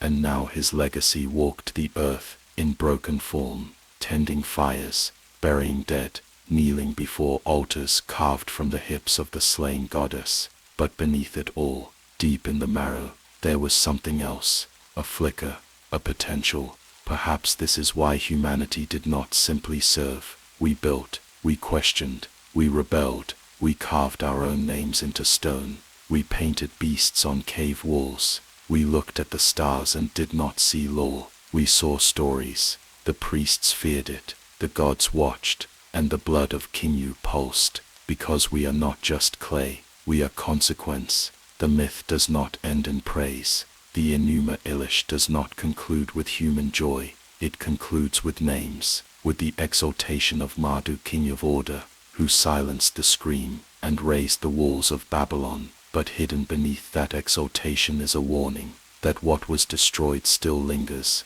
that what was punished still breathes. Humanity was meant to be a seal, a lock upon chaos. But in time, that seal learned language, learned ambition, learned fire. And what is fire, if not memory? The gods watch still, silent, distant, bound by the very structure they demanded. And we move across the bones of Tiamat and the blood of Kinyu, calling it earth, calling it life, calling it ours. But the winds still whisper, and the salt sea never forgets. It is easy to see the death of Tiamat as a victory, to hear the beat of Marduk's wings and the fall of the dragon, and call it order, to look upon the stars that now pulse where her spine once coiled, and believe that peace has finally descended. But the myth, like all myths worth remembering, is not so simple. Beneath the gleam of conquest, beneath the rhythm of the calendar and the boundaries of land and sky, there is something darker, not hidden, but ignored, a deeper truth buried in the marrow of the tale, that nothing is born without loss, that nothing is created unless something older is torn apart, and that chaos, far from being an enemy, is the very source of all things. Tiamat was not evil. She was vast. She was unmeasured. She was the ocean before form, the rhythm before time, the breath before breath, and her slaying, though necessary, was not righteous. It was sacrifice. The world was not built upon her bones because she was a villain. It was built upon her bones because there was no other way.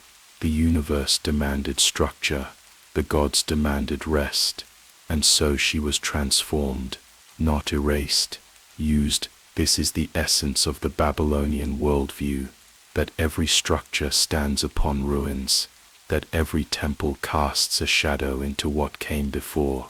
The cosmos, in their eyes, was not born cleanly. It was wrestled into existence, pried from the jaws of wildness, stitched together from the limbs of something ancient and grieving.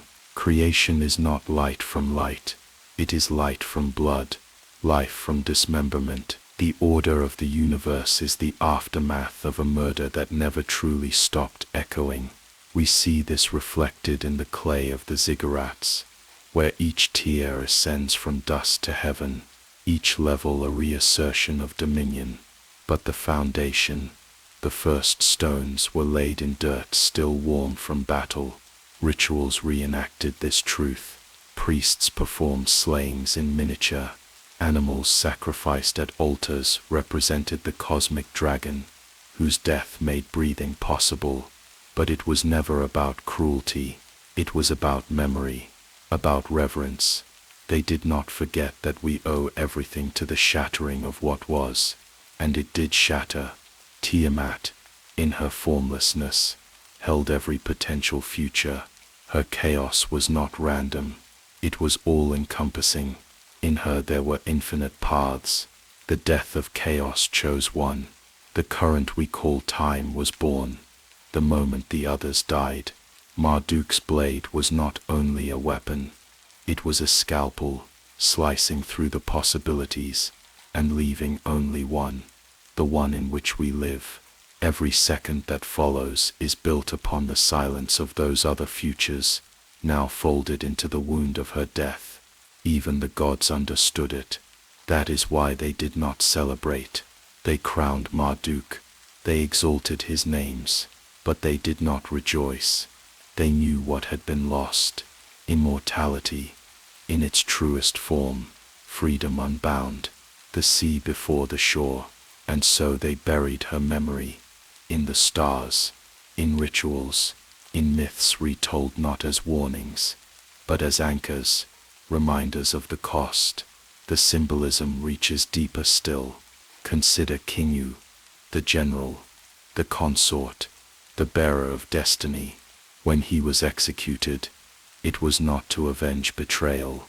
It was to extract the final ingredient of creation.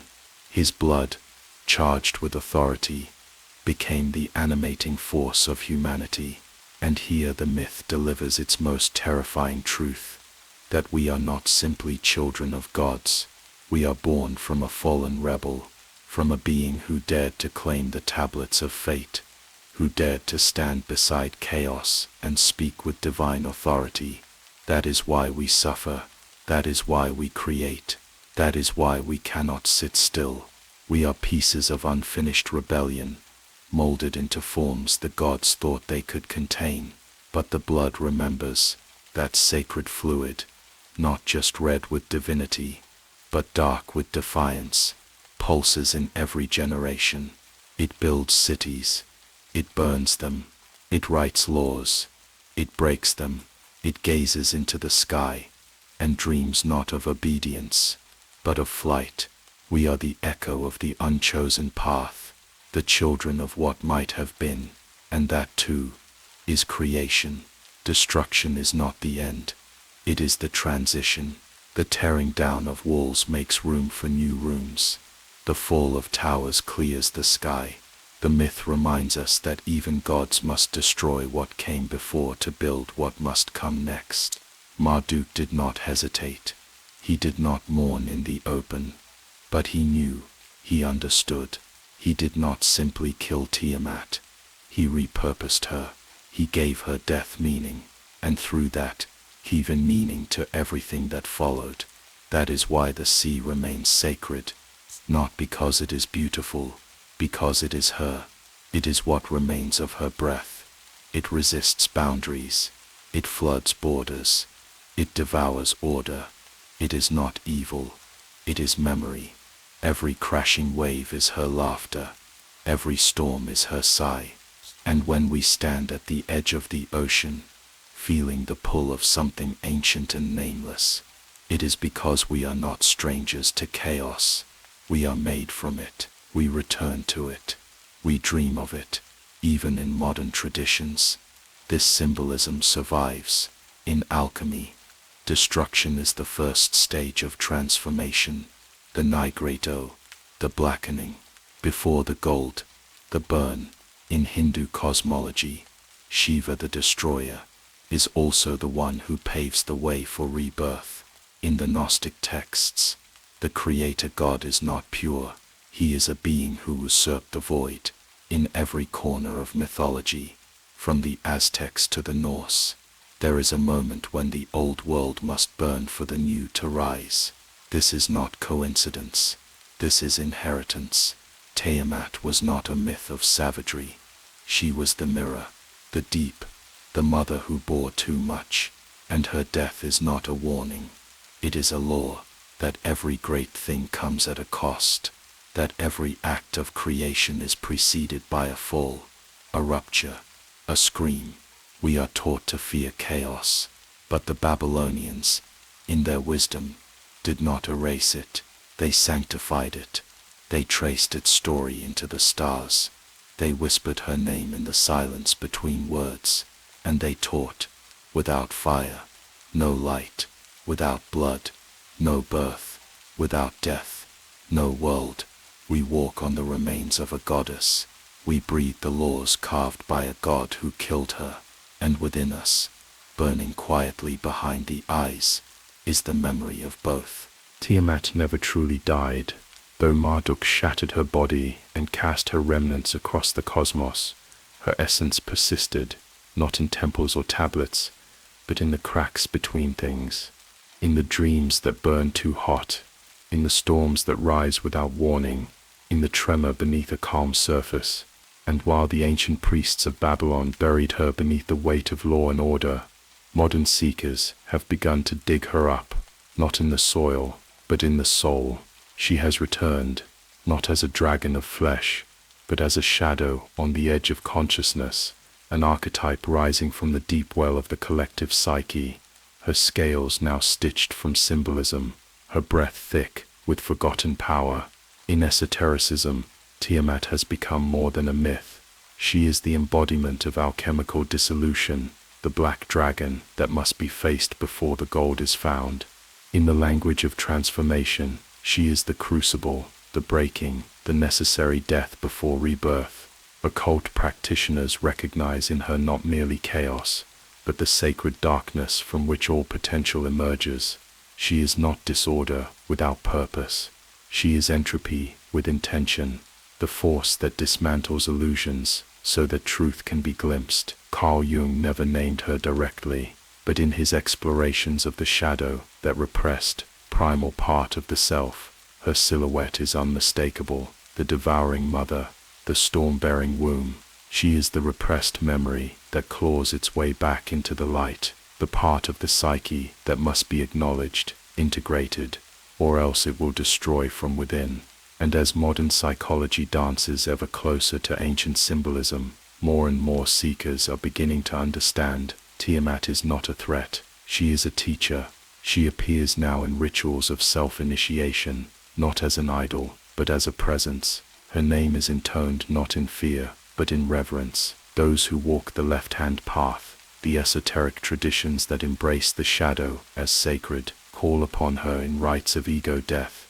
In the symbolic tearing down of the false self, they see her not as an enemy to be slain, but as the fire that melts the mask. In these practices, Tiamat becomes the black sea of the unconscious, vast, terrifying, and filled with power. To summon her is to surrender to the deep, to descend willingly into the place where the ego dissolves and only essence remains. To symbolism is encoded into grimoires, not as a demon, but as a gateway, a passage through which the practitioner must pass in order to be remade.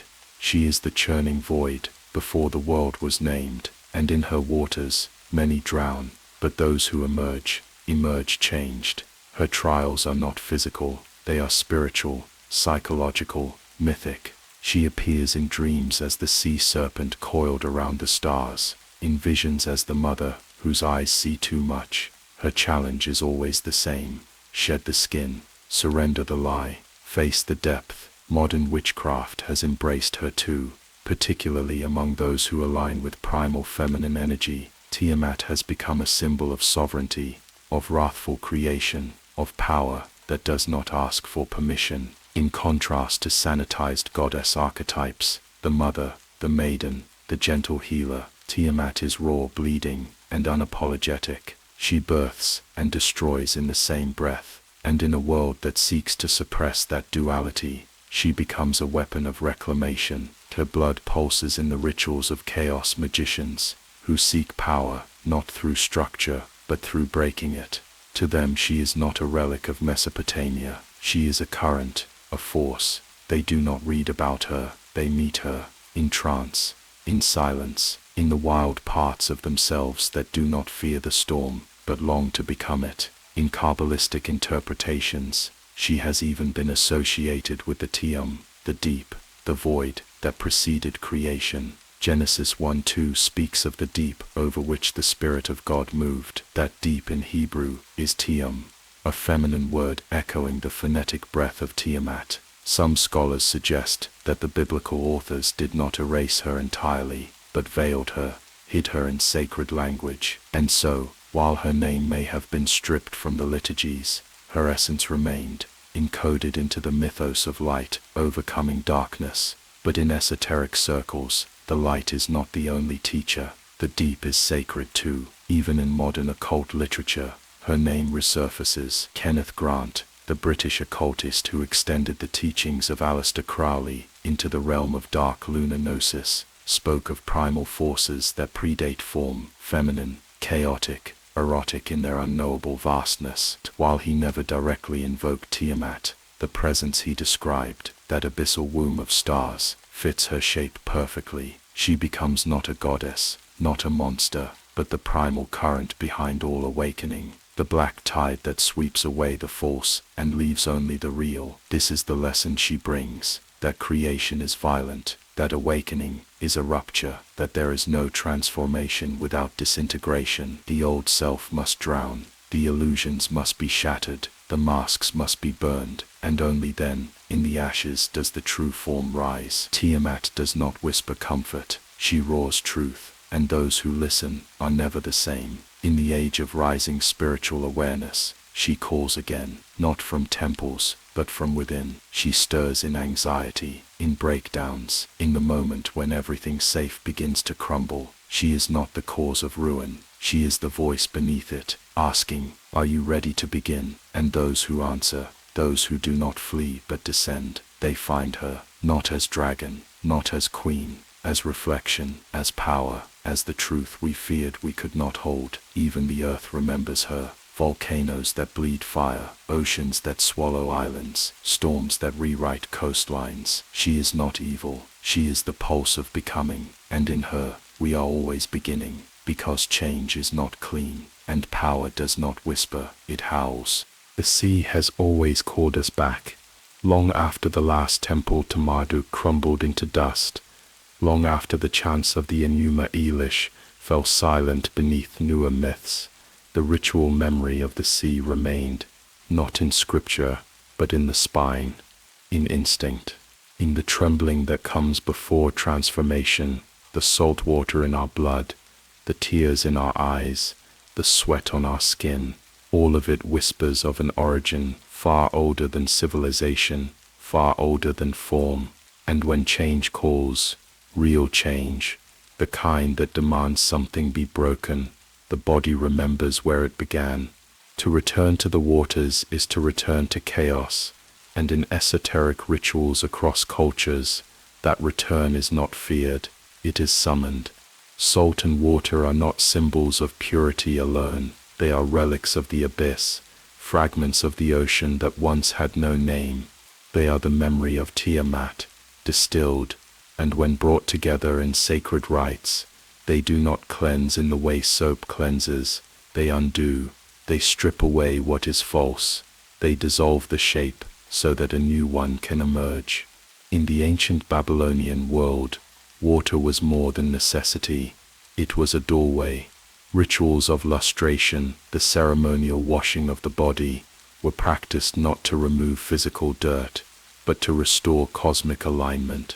Water, often mixed with salt or sacred ash, was sprinkled by priests across altars, statues and skin. But these acts were not rooted in hygiene, they were symbolic drownings, temporary deaths, a step backward into the sea before returning to the world of breath.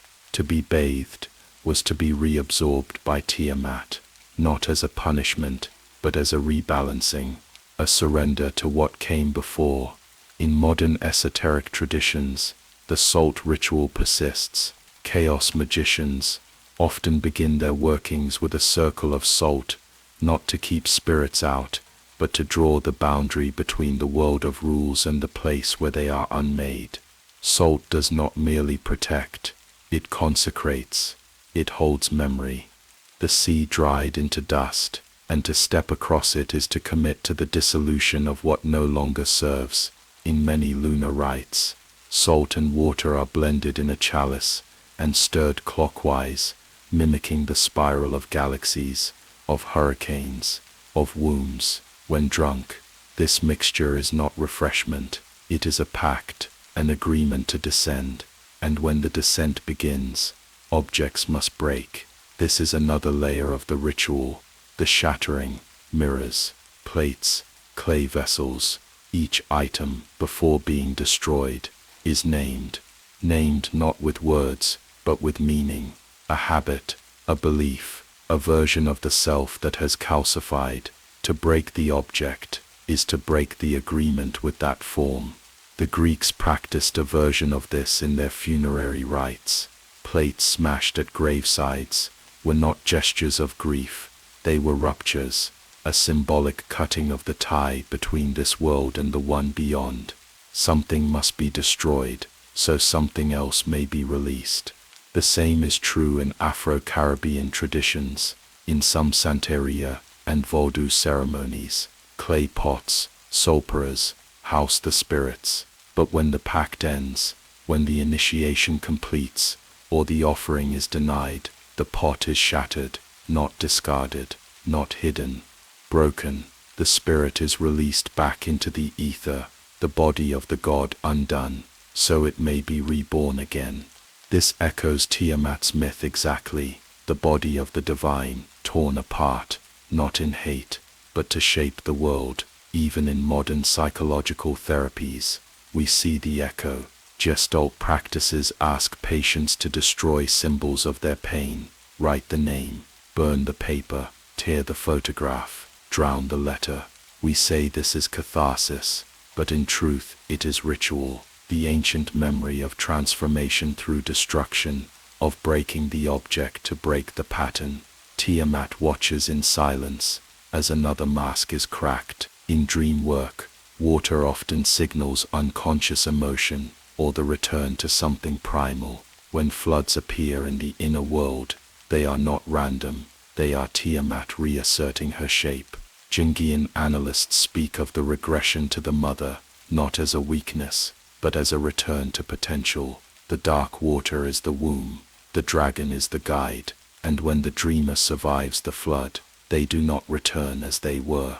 Some esotericists believe that Tiamat is not a being, but a frequency, an ancient energy stored in the salt of the earth, and the salt of the self. To align with her is to invite upheaval, to invoke her is to welcome the storm. In chaos magic, her name is used as a mantra during initiatory rites, especially those aimed at shedding old identities. Tiamat is whispered not as a summoning, but as a release, a letting go, the breath before drowning, the breath that remakes you, and the sea is always near. In ritual spaces, water basins are placed beneath mirrors, the reflection becomes distorted, identity becomes fluid, the initiate is asked to look until they no longer recognize the face. Then, with salt water, the mirror is wiped clean. The act is simple, the meaning is not. The self that walked in is not the self that walks out. Symbolic rebirth through immersion is not exclusive to one tradition. The Christian baptism is a cousin to older rites, a death, a burial in water, and a return as something sanctified. But even here, the core truth remains. You cannot be born again unless something in you dies. Destruction is not failure, it is alchemy. The breaking of an object is not vandalism, it is transformation. The return to water is not regression, it is evolution. And every time the salt touches the skin, every time the chalice lifts to the lips, every time the vessel cracks in trembling hands, Tiamat breathes. Because rituals are not repetitions, they are reactivations. They stir the old memory, that sacred terror before time, the moment before form. And those who dare to reenact it, to pour salt in the circle, to drown the name, to smash the idol, they do not desecrate, they remember, they reclaim. And in the noise of breaking, they hear her voice. She does not ask for worship, she asks for surrender, not to her, but to the truth, that you are not what you were, and that becoming what you are will cost. The salt will sting, the water will pull, the object will shatter, and you will emerge, not healed, but hollowed, made ready. For what comes next is not known, only earned. They were never truly lost, though torn from the grasp of King Yu. When Marduk stood triumphant over the corpse of chaos, the tablets of destiny were never destroyed. In the myths, they passed from hand to hand, from Apsu's chest to Tiamat's war council, to King Yu's trembling fingers, then finally to the god who reshaped the world from blood and bone. But myths are only the topsoil, beneath them lie roots, and beneath those, something older, something still alive.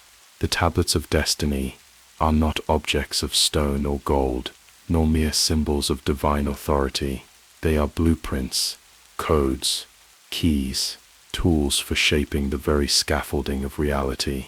In the Enuma Elish, the tablets grant total control over fate, not just the futures of mortals, but the structure of the cosmos itself. Whoever possesses them speaks the laws that hold the stars in place. They do not merely predict what is to come, they inscribe it, and this is what makes them dangerous. To hold them is to write the script of existence, to rewrite the rules of the play while standing on the stage. King Yu was chosen to carry them, not because he was the strongest, but because he was the most aligned with chaos.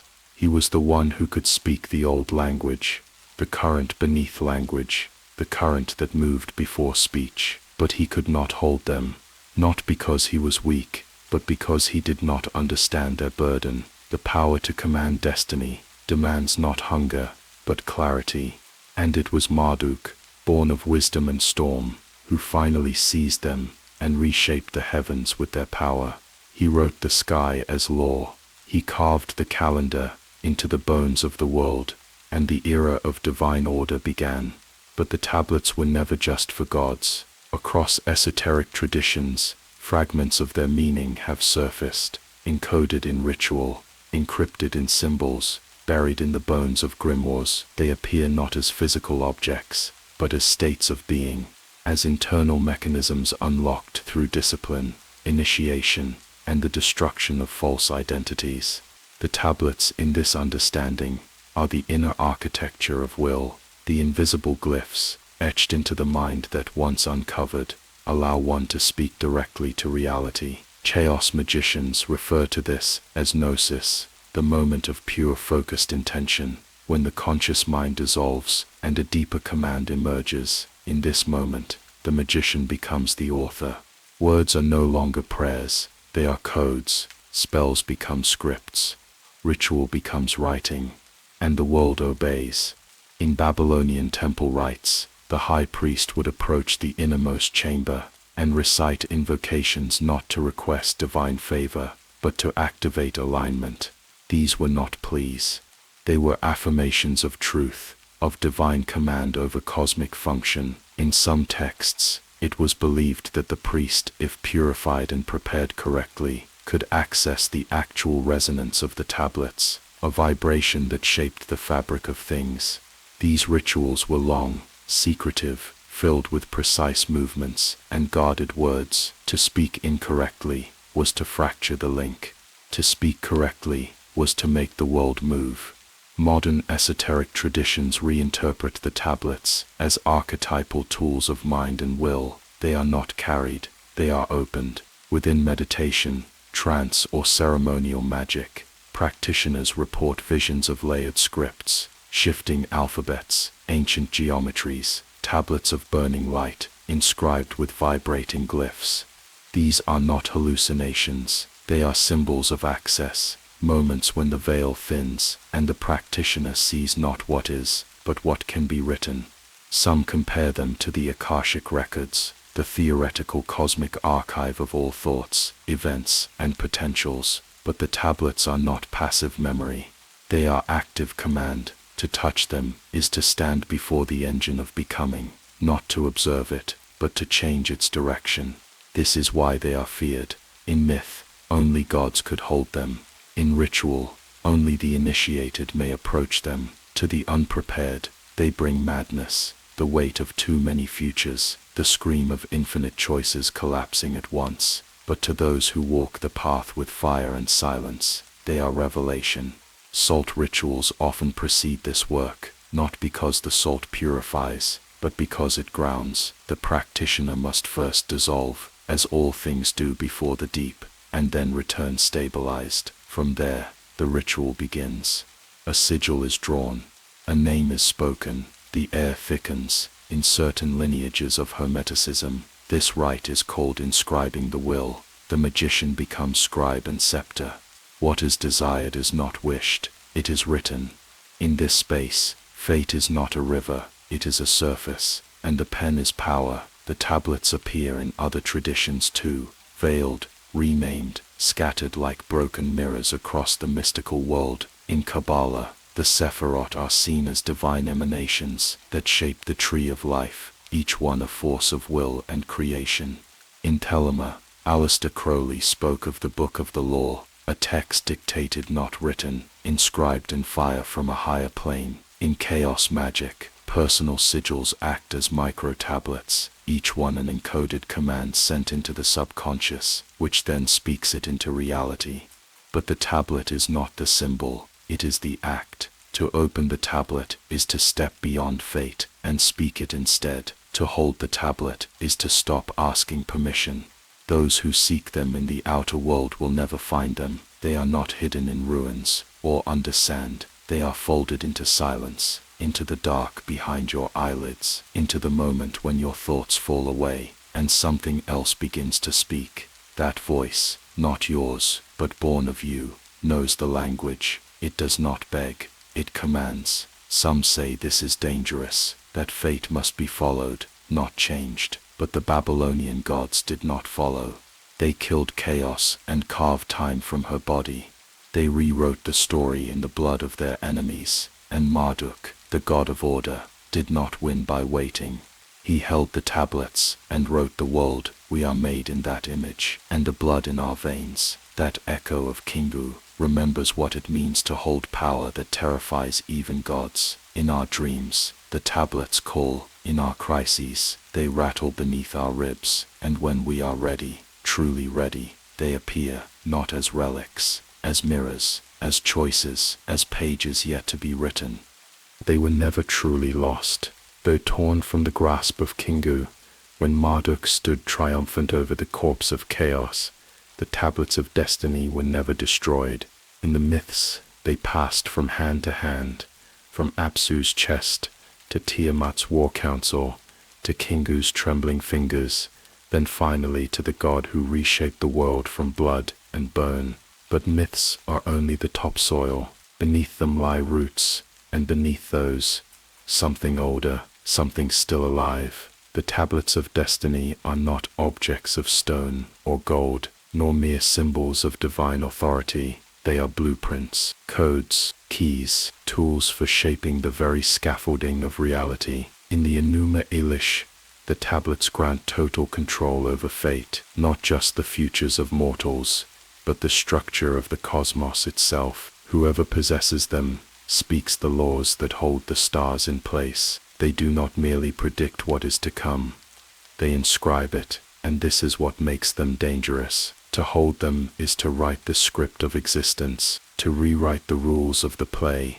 While standing on the stage, Kingu was chosen to carry them, not because he was the strongest, but because he was the most aligned with chaos. He was the one who could speak the old language, the current beneath language, the current that moved before speech. But he could not hold them, not because he was weak, but because he did not understand their burden. The power to command destiny demands not hunger, but clarity, and it was Marduk, born of wisdom and storm, who finally seized them and reshaped the heavens with their power. He wrote the sky as law. He carved the calendar into the bones of the world, and the era of divine order began. But the tablets were never just for gods. Across esoteric traditions, fragments of their meaning have surfaced, encoded in ritual, encrypted in symbols, buried in the bones of grimoires. They appear not as physical objects, but as states of being,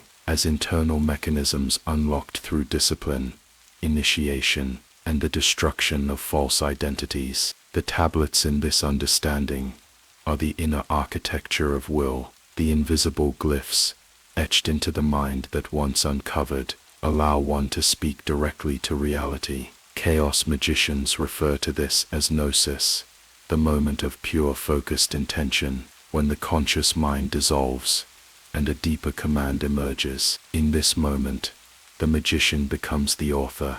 Words are no longer prayers, they are codes. Spells become scripts, ritual becomes writing, and the world obeys. In Babylonian temple rites, The high priest would approach the innermost chamber and recite invocations, not to request divine favor, but to activate alignment. These were not pleas, they were affirmations of truth, of divine command over cosmic function. In some texts, it was believed that the priest, if purified and prepared correctly, could access the actual resonance of the tablets, a vibration that shaped the fabric of things. These rituals were long, secretive, filled with precise movements and guarded words. To speak incorrectly was to fracture the link. To speak correctly was to make the world move. Modern esoteric traditions reinterpret the tablets as archetypal tools of mind and will.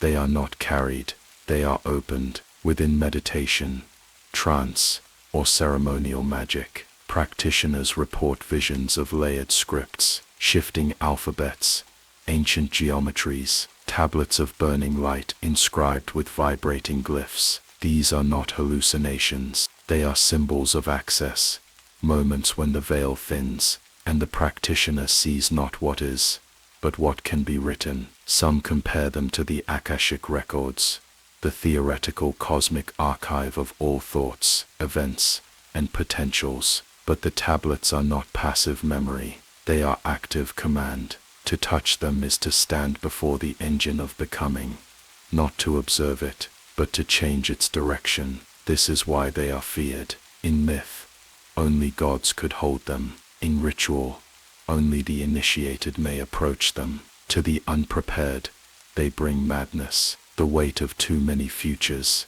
the scream of infinite choices collapsing at once. But to those who walk the path with fire and silence, they are revelation. Salt rituals often precede this work, not because the salt purifies, but because it grounds. The practitioner must first dissolve, as all things do before the deep, and then return stabilized. From there, the ritual begins. A sigil is drawn, a name is spoken, the air thickens. In certain lineages of Hermeticism, this rite is called inscribing the will. The magician becomes scribe and scepter. What is desired is not wished, it is written. In this space, fate is not a river, it is a surface, and the pen is power.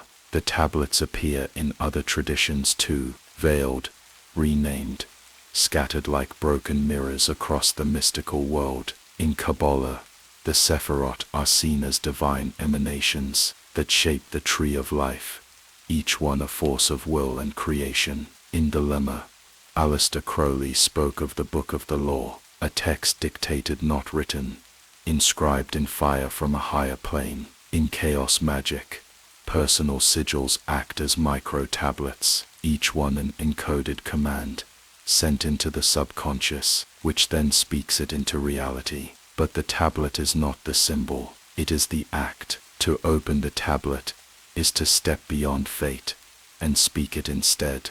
To hold the tablet is to stop asking permission.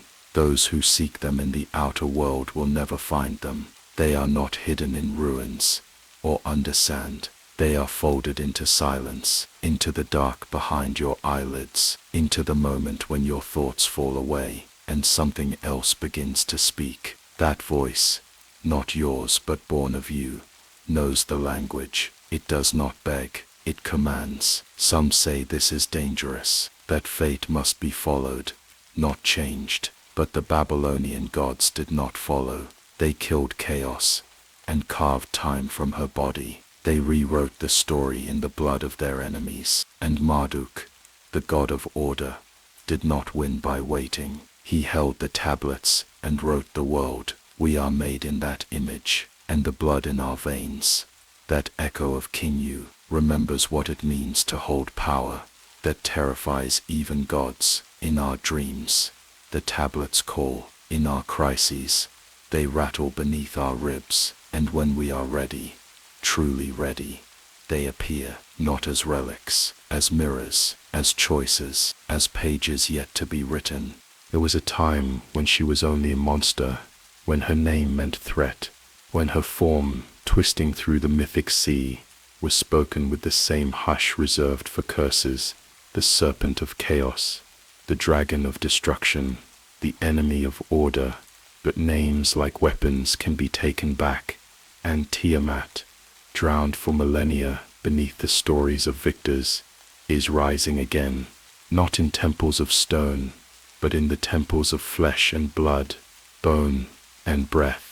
She returns not as terror, but as truth, not as villain, but as voice, and she speaks now through those who remember what it means to be called too much. In the myths, she is vast. She births gods without permission. She creates without hierarchy. She moves without restraint. Her children, wild, immortal, unpredictable, fill the cosmos with new forms. But when they grow restless, when their noise offends the stillness, it is Apsu who demands silence. It is the masculine that first seeks control, to destroy, to return the world to manageable quiet. And when he is slain, it is Tiamat who mourns, not with submission, but with fire. She transforms. She grows teeth. She roars. Her grief becomes war. Her womb becomes weapon. This is not a fall from grace.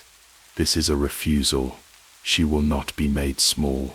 She will not apologize for birthing too loudly, too freely, too wildly. And so she becomes the dragon, the enemy, the thing that must be slain, so that order, and the gods who name it, can rule without question. It is no accident that in the retellings, Tiamat is monstrous, that her femininity is made grotesque, that her power is framed as madness. The pattern is older than the tablets themselves. When the woman dares to become something other than a vessel, when she dares to become the storm, she is marked. And for centuries, that mark held. Tiamat became the prototype of every witch burned, every mother silenced, every wild soul chained beneath polite mythologies. But myths are living things. They bleed, they evolve, and now, in the flicker of candles lit by hands that tremble with knowing, she is being reborn. In feminist spirituality, Tiamat is no longer the enemy of creation. She is its source. She is the force that births the world not by design, but by daring. She is the primal mother, not domesticated by temples, not reduced to symbols of obedience and grace, but raw, untamed, sovereign. She is not the nurturer. She is the one who dares to say, "This is mine, and I will not be controlled." Her defiance is not rage, it is clarity. In her feminists, see the truth that creation has always been political, that to birth something new, a child, an idea, a movement, is an act that threatens systems built on silence, that the power to generate, to shape, to unmake, it has never been passive, it has always been dangerous. And so they whisper her name, in rituals, in protest, in poetry, not to worship, but to remember. In neo-paganism, Tiamat's energy is honored in circles that reclaim the divine feminine, in all her faces, not just the maiden, or the mother, but the crone, the storm, the serpent, the sea. She is called upon in rites of release, of shedding skin, of destroying what was never truly sacred. Her waters are summoned, not for cleansing, but for dissolution, not to be purified, but to be made whole again, in truth, in fire, in darkness. She is the goddess who does not promise safety. She promises power, and the price of power is transformation. She has become a totem for those who have been told they are too much, too loud, too emotional, too chaotic, too strong. Tiamat answers, yes, and more. She is invoked in rituals of reclamation, when a name must be taken back, when a boundary must be redrawn in blood, when a lineage must begin, not from pain, but from fire. Her symbols, Dragons, serpents, oceans, stars appear in tattoos, in sacred art, in moonlit rites where the scream is finally allowed to echo. She is not limited to womanhood, but she is shaped by its exile. In trans chaos, queer and non-binary circles of neo-pagan practice, she is the force that refuses categorization, that slips through every system, and says, I was here before your words. In this she is not just mother, she is chaos as liberation, identity before definition, divinity without rules. Some see her in Lilith, the other great feminine exile, the one who would not lie beneath. Some see her in Kali, the Hindu goddess who wears time around her neck and drinks blood with calm eyes. Some see her in the great serpent of Africa, in the dark waters of Yemaya, before she became gentle. Some feel her in childbirth, in orgasm, in grief, in the exact moment something breaks and becomes more real. Academic feminists have begun to rewrite her myth, to deconstruct the framing that cast her as villain, to question the ancient need to slay the feminine before claiming power. They read the Enuma Elish not as history, but as allegory, the oldest story of control, the death of the mother as the price for civilization, the dragon silenced so the gods may speak. But now, we speak back, in altars shaped from seashell and ash. Her name is rising, in online circles, in whispered invocations, in candlelight gatherings beneath full moons. She is no longer the slain, and she is the guide, the guardian of the threshold, the one who says if you are willing to face your fire, I will meet you there. Her rituals are not pretty, they involve screaming, salt-breaking things that were supposed to last. They involve speaking the truth no one wants to hear. They involve standing alone in the dark and not shrinking. And they always involve water, not in bowls but in floods, the kind that knocks down everything you thought was you and leaves only what was waiting underneath. This is not chaos as destruction, it is chaos as choice, as birth, as permission to stop obeying, to say no, to say yes, loudly, to look at the structure and say, I will not fit into this, I will flood it. And in that moment, Tiamat smiles. She does not need worship, she does not want temples, she is not interested in prayers that beg for safety. She is interested in fire that refuses to go out, in voices that rise when told to quiet, in hands that shape new worlds from the wreckage of old ones.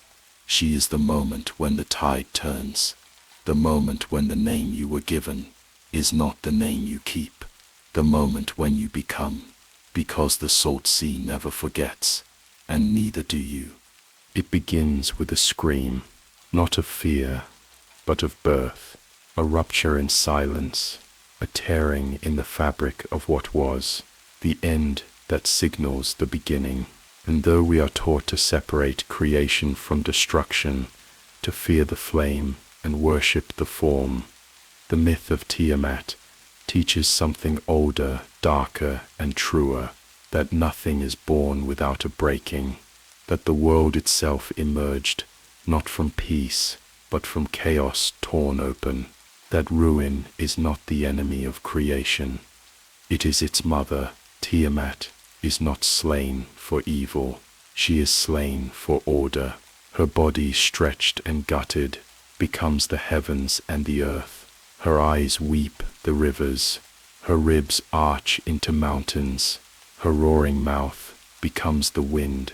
The storm of her rage is not erased, it is repurposed, woven into the very pattern of existence.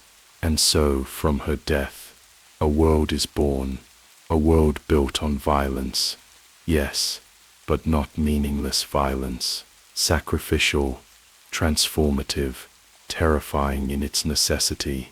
The ancients understood this. not in theory, but in blood. Their rituals echoed the cosmic pattern. In Mesopotamia, kingship was renewed through reenactments of Marduk's triumph over Tiamat, sacred dramas, in which order defeated chaos, not to erase it, but to reaffirm its role in the cycle. Order is only meaningful if chaos waits behind it, stability only precious when it emerges from the wreckage. This is the dance: collapse, then structure, darkness, then light. The old dies, the new ascends, and always, always, the blood remembers. This is why creation myths across cultures begin with the same elements: darkness, water, void, the swirling, unmapped sea, the space before speech. In Egypt, it was Nun, the primordial ocean. In Norse myth, it was Ginnungagap, the yawning abyss. In Genesis, it was Tiam, the deep, feminine chaos over which God moved before uttering light. These are not accidental similarities. They are echoes, fragments, of a truth too large to die. In esotericism, this truth is embodied in the process of solve et coagula, dissolve and bind. The alchemical axiom teaches that to transform, one must first destroy. The base material must be broken, melted, separated into parts. Only then can it be recombined into something higher. This is not symbolic only, it is practical. The old identity must be disassembled. The ego must crack, the false form must fail, and only then does gold appear. Tiamat is this principle incarnate. She is not merely a monster to be overcome. She is the first stage of transformation, the blackness of the Negreto, the necessary chaos before clarity. To confront her is to confront the truth that growth is violent, that peace is not the beginning, but the result, and that every act of becoming begins with the unmaking of what was. In modern psychology, the same pattern reveals itself. Carl Jung wrote of the shadow, the repressed chaotic elements of the self that must be faced before wholeness can be achieved. To ignore the shadow is to remain divided. To integrate, it is to be transformed. This mirrors the myth exactly. Tiamat, the shadow mother, must be confronted, not out of hatred, but to become. She is not defeated to end chaos. She is sacrificed to birth cosmos. And what a terrifying, beautiful cosmos it is. Even in nature, the lesson repeats. Forest fires clear dead wood and make way for new life. Volcanoes erupt and destroy, but from their ash springs fertile soil. Stars are born from the collapse of other stars. The universe is littered with the corpses of its own past, glowing and cold, feeding the light of what comes next. This is not cruelty. This is alchemy. Ruin, then, is sacred, and those who walk the path of initiation know this deeply. In rituals of death and rebirth, across shamanic traditions, mystery schools and occult lineages, the initiate is broken, their name stripped, their beliefs dismantled, their identity scattered like the bones of the slain goddess. And in that scattering, something stirs, something that was waiting, the self beyond the self, not born from silence, but from scream. Even the Christian cross, in its oldest symbolism, is a death that births life, a sacrifice that ruptures the veil. The grain must die before the harvest comes. The serpent must be shed, the temple must fall. The pattern is universal, and so when Tiamat rises in modern consciousness, she is not a warning. She is an invitation to collapse, to allow the wave to hit, to let the tower fall. Because the myth is not about triumph over evil, it is about the price of change, and how only through blood, symbolic, psychic, emotional, can a new order emerge. This is why destruction feels sacred in its finality.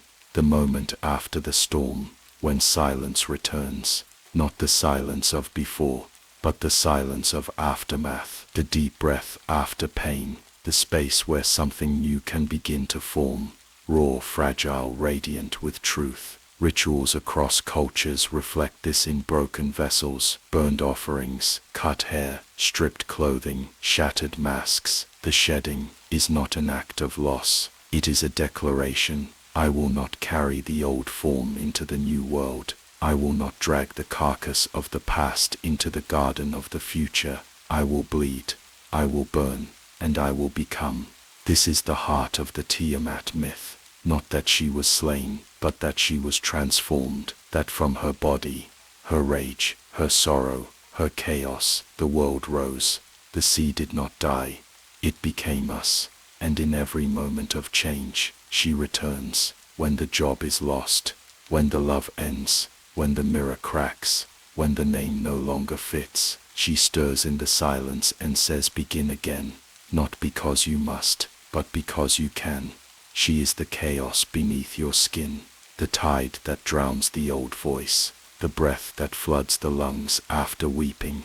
And she does not ask if you are ready. She comes when it is time, and in her coming, she reminds us that all creation is sacrilege, that to become we must first betray the form that kept us safe, that behind every order, every law, every star-charted sky, there is a dragon, still breathing, still waiting. She was never truly defeated, though torn apart, scattered into wind and stone, river and sky. Tiamat never vanished. She was rewritten, remapped, transfigured into the very structure of what we call the world. Her voice was absorbed into wind, her pulse into ocean currents, her eyes into the twin rivers of the Tigris and Euphrates. Her bones hold up the heavens, her blood flows through us all, and yet we were told to fear her, to see in her not the source of our becoming, but the terror of destruction. For thousands of years, the myth was whispered by the victors, that Marduk the Order-bringer slew the Chaos Mother, and the world was made safe. But if you listen closely to the wind on nights when the stars flicker like ancient lanterns, you'll hear another voice beneath the official story, a deeper rhythm, a drowned melody that never died, because chaos is not dead.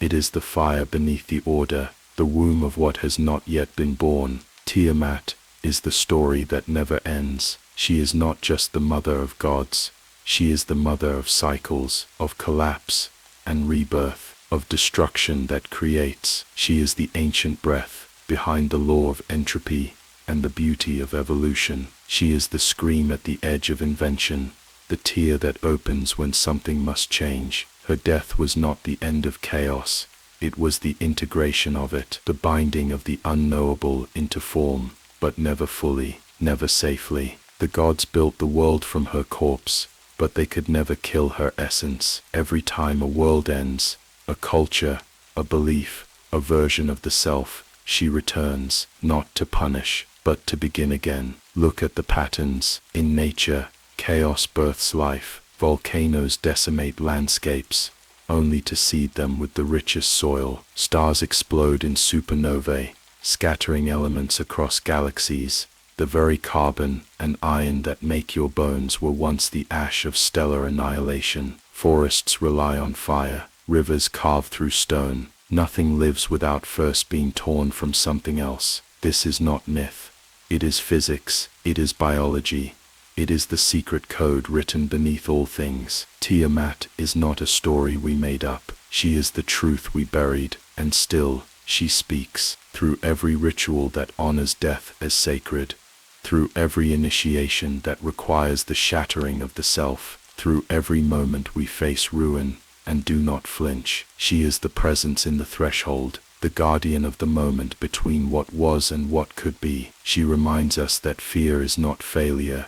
It is the signal that transformation is near, that we are standing, trembling, before the void from which all worlds emerge. The ancients encoded this truth in symbols. The Ouroboros, the serpent devouring its tail, is not a warning. It is a revelation that beginning and end are the same, that to create is to consume, that destruction is not the opposite of life, but its precondition. The tablets of destiny, the myths, the rituals, they all echo this. And now through the lens of modern understanding, we see that the myth of Tiamat was never about a dragon defeated. It was about the necessary chaos that forces evolution, the unbearable pressure that births stars, the breaking of form, so that something truer may take its place. In psychology, we name it individuation; in alchemy, transmutation; in spirituality, death and rebirth. But all these names lead back to the same ocean, the same salt, the same voice that said, in the darkness before time, let there be chaos, and then let it become. Even now, as you sit in silence after this long descent into the ancient deep, you can feel her presence, not outside you, within. She is the part of you that refused to die when everything else did, the part that said, burn it down, if you must, I will rise again. You have felt her before, in grief, in rage, in the sharp, clean clarity that comes after everything falls apart, in the dream that comes after the nightmare. That was her, always her. And so the myth lives on, not as a tale to be told, but as a pattern to be lived. And when your life begins to tremble, when the edges of your world start to unravel, do not run, do not mourn the falling. Look into the tide, feel the pull of something older than your fear, and let yourself drown, because on the other side of drowning is breath. On the other side of fire